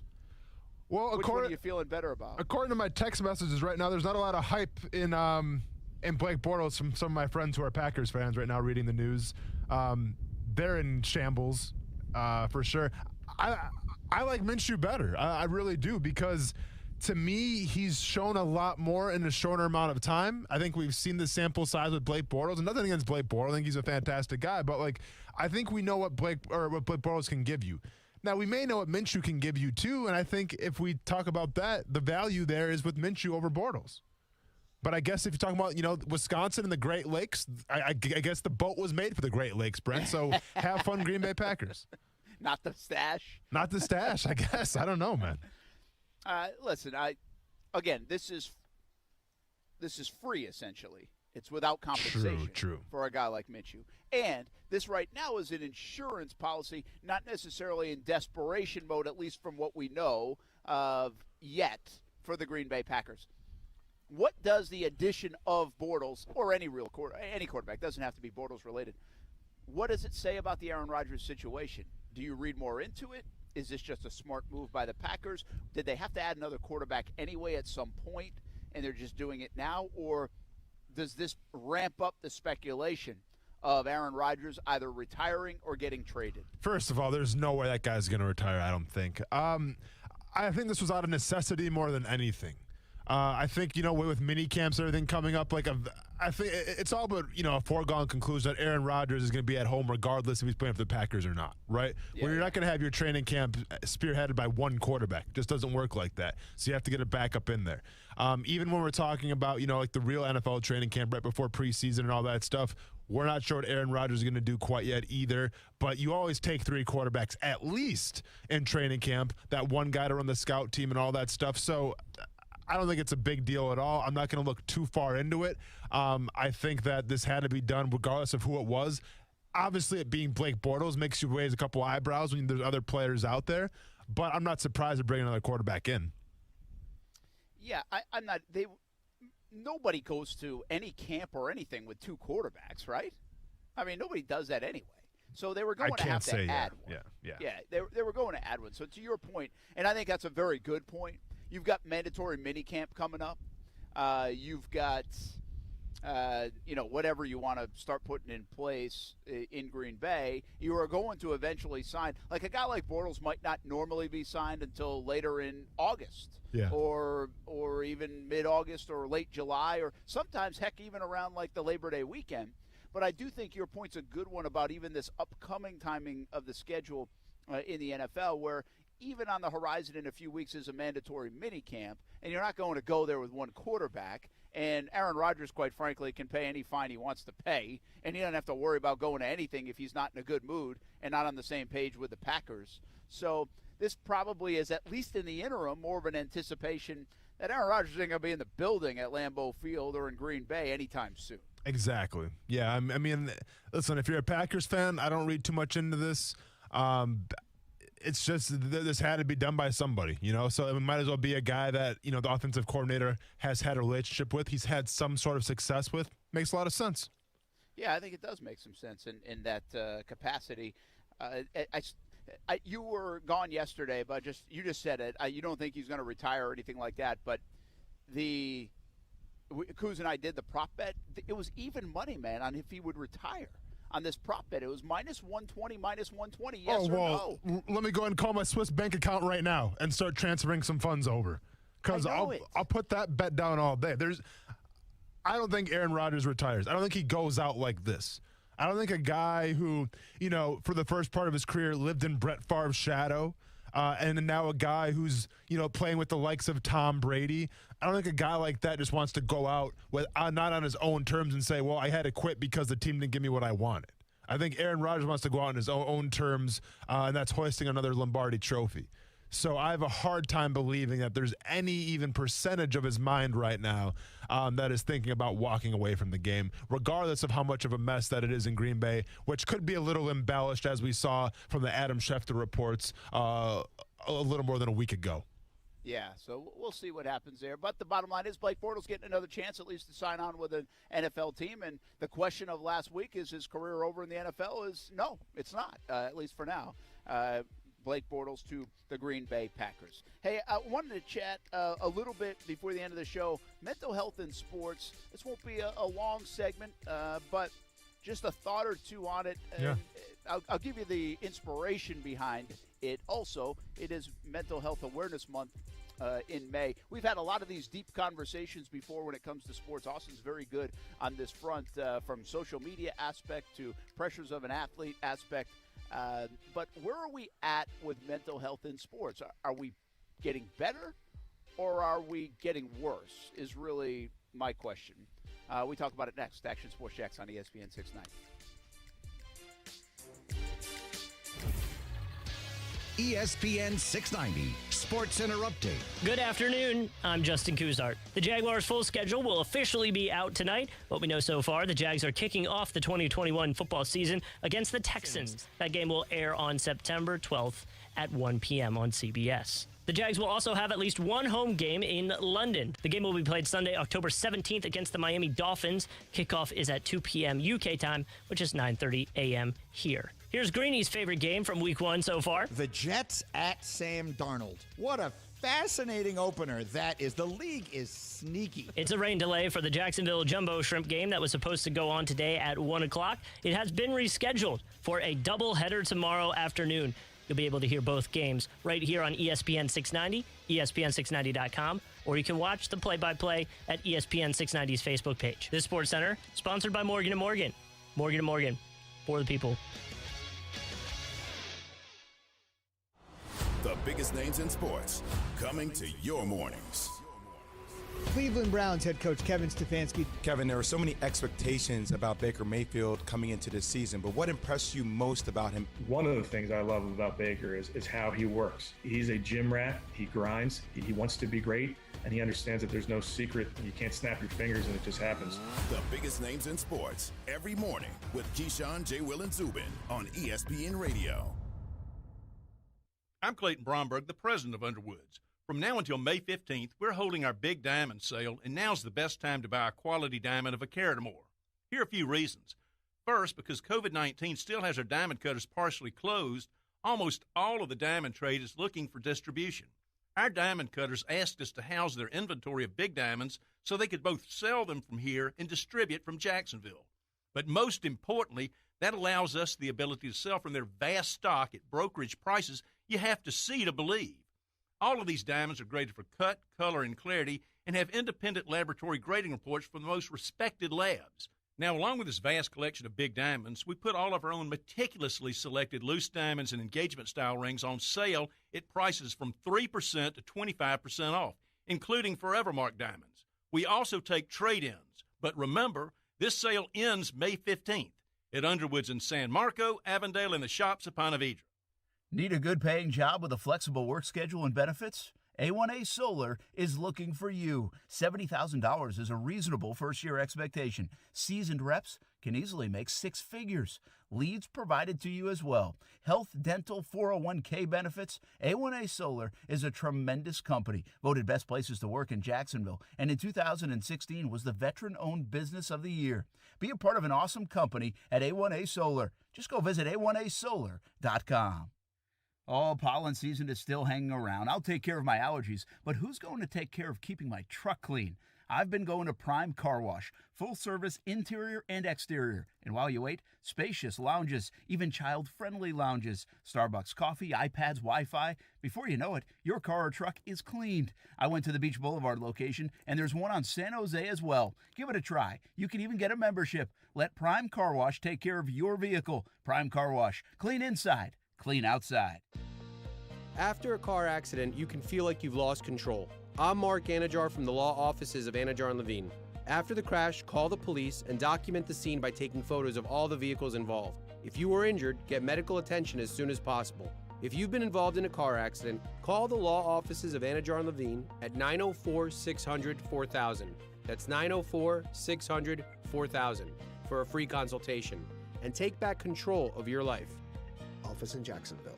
Spring is sprung, the air is warm, flowers are blooming, and the cigars are smoking. Cigars are smoking? That's right. Springtime means Stogie Fest at Aromas. A limited number of tickets are still available for the annual Stogie Fest event. Stogie Fest 2021 is May 14th through the 16th at Aromas off Southside Boulevard. Stogie Fest is for the cigar aficionado to the most occasional smoker. Join Action Sports Jax at Stogie Fest Friday, May 14th from 3 to 6 p.m. for your chance to win a pair of Stogie Fest VIP tickets. Stogie Fest 2021, May 14th through the 16th. Shred your goals this year with the new Metabolism Boost Banana Passion Fruit Smoothie from Smoothie King. At only 240 calories and 14 grams of protein per 20 ounces, this crave-controlling meal smoothie has non-GMO whole fruits, naturally derived caffeine, and absolutely no syrups. Or try strawberry pineapple or mango ginger. Start your healthier habit and order online at smoothieking.com. Now for pickup or delivery at any of the Jacksonville area locations. Smoothie King, rule the day. CGC Water has been telling you if you're not filtering your water, you are the filter. Still not a believer? Well, you can believe me. My family has been a happy CGC Water customer for 4 years now. Customer service is tremendous. We got our water tested. We were told about our options and financing in detail. No pressure, just information. Installation was quick, and the CGC team was there every step of the way. And we absolutely love it. Because it works. Heck, I even think my coffee tastes better because of it. And I love my coffee. A Kinetico system from CGC Water removes up to 99% of contaminants. That's clean. Schedule your free water test today and ask how you can save up to $500. CGC is still taking extra precautions with in-home visits and continuing to follow CDC guidelines. Financing available with approved credit. Call 904-552-1242 for details or visit cgcwater.com. Serving Northeast Florida and Southeast Georgia. CGC Water Treatment, your local independent Kinetico dealer. Listen to ESPN 690 anytime, anywhere, on any device. Whether you're at home or on the go, get the latest on the Jags, FSU, the Jumbo Shrimp, and Action Sports Jax on Odyssey.com. That's AUDACY.com or on ESPN690.com. Key's perspective on this one is as if he's a GM who has longevity at his job. So let me give you the other perspective from the GM who has not sure about that. It's going to be Justin Fields from day one, because that buys me enough time to say, look, we threw a rookie quarterback out there. We had him work with a guy like Andy Dalton. It was an interesting year, but look at the progress that he showed. Look how he's building. This is what our future looks like.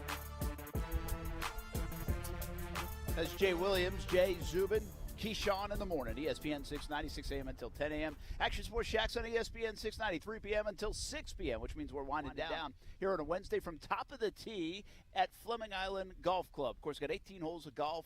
Said they've been getting a lot of play. Course is in good shape. And then they have this top tracer range up here. And let's see, 2, 4, 6, 8, 10 bays with a bar and food, and it's just a fantastic, cool place if you haven't checked it out, especially if you're on this side of town. Top of the Tee at Fleming Island Golf Club. It's our second visit with ESPN 690 here. Plus, you can get the Dream 18 card and get discounted golf at Fleming Island Golf Club and 7 other area courses, plus some free stuff. All you have to do is go to ESPN690.com. Obviously, the schedule's the big story today. It'll be coming out in a little bit. Make sure you pay attention to ESPN690.com. Also, ActionNewsJax.com as well.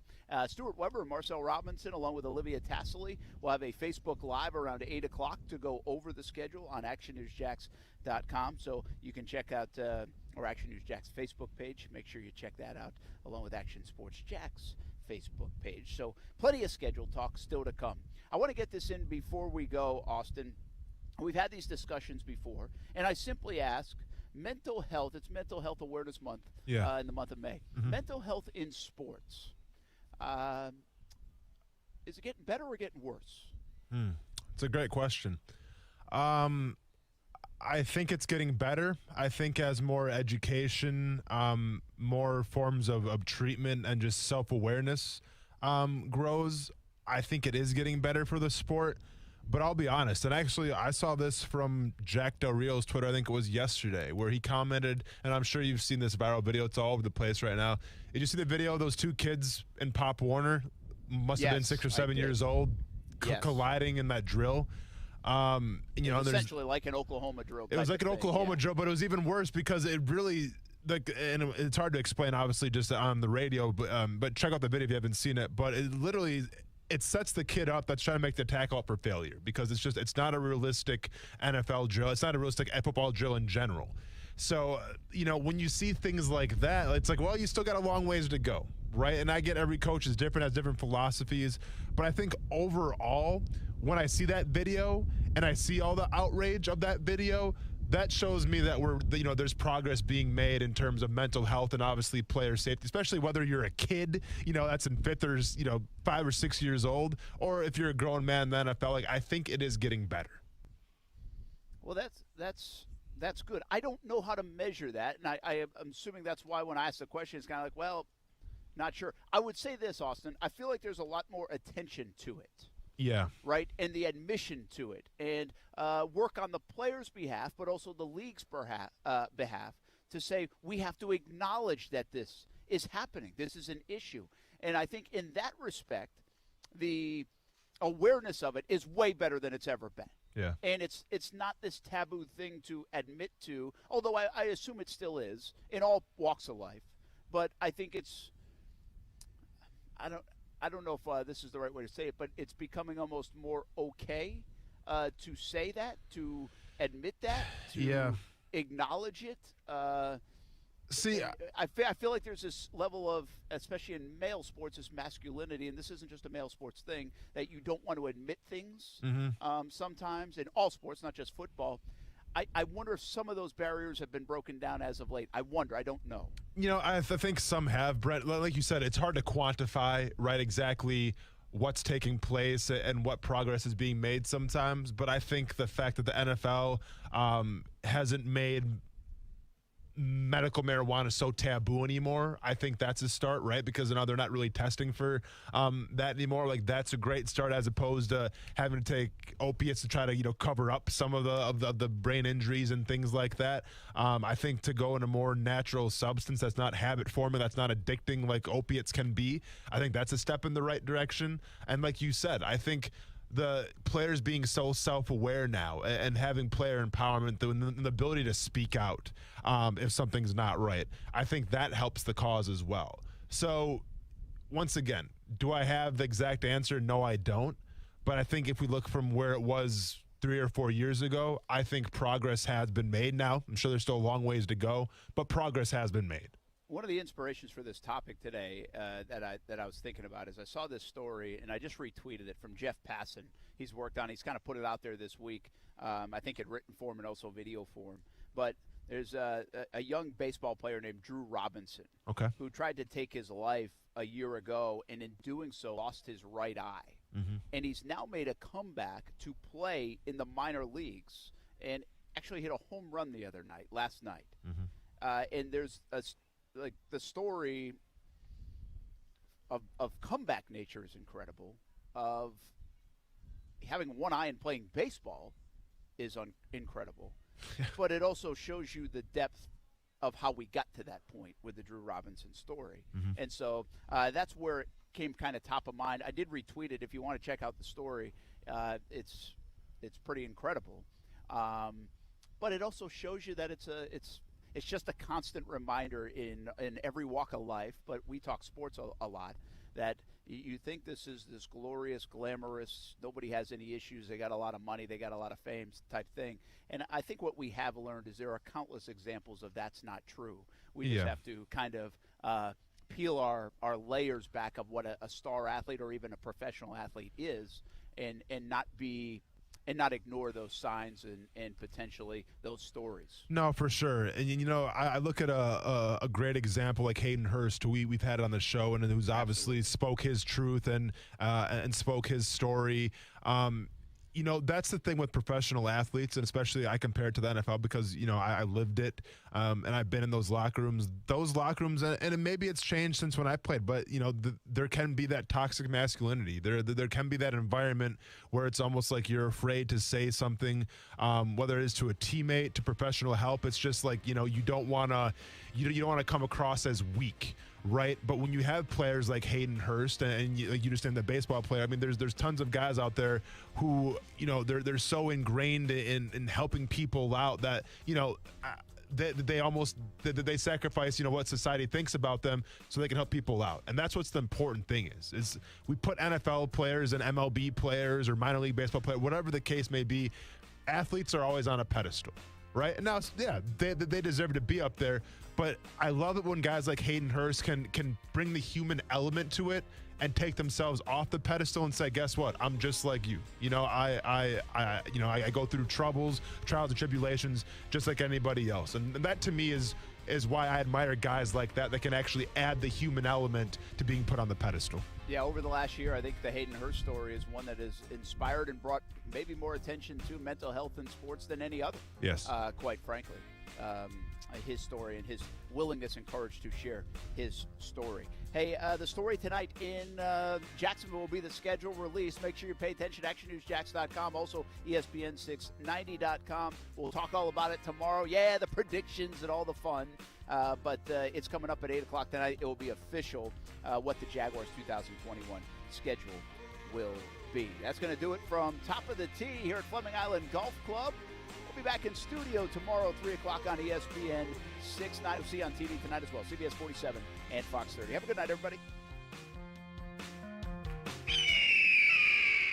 I love that sound. To me, it's a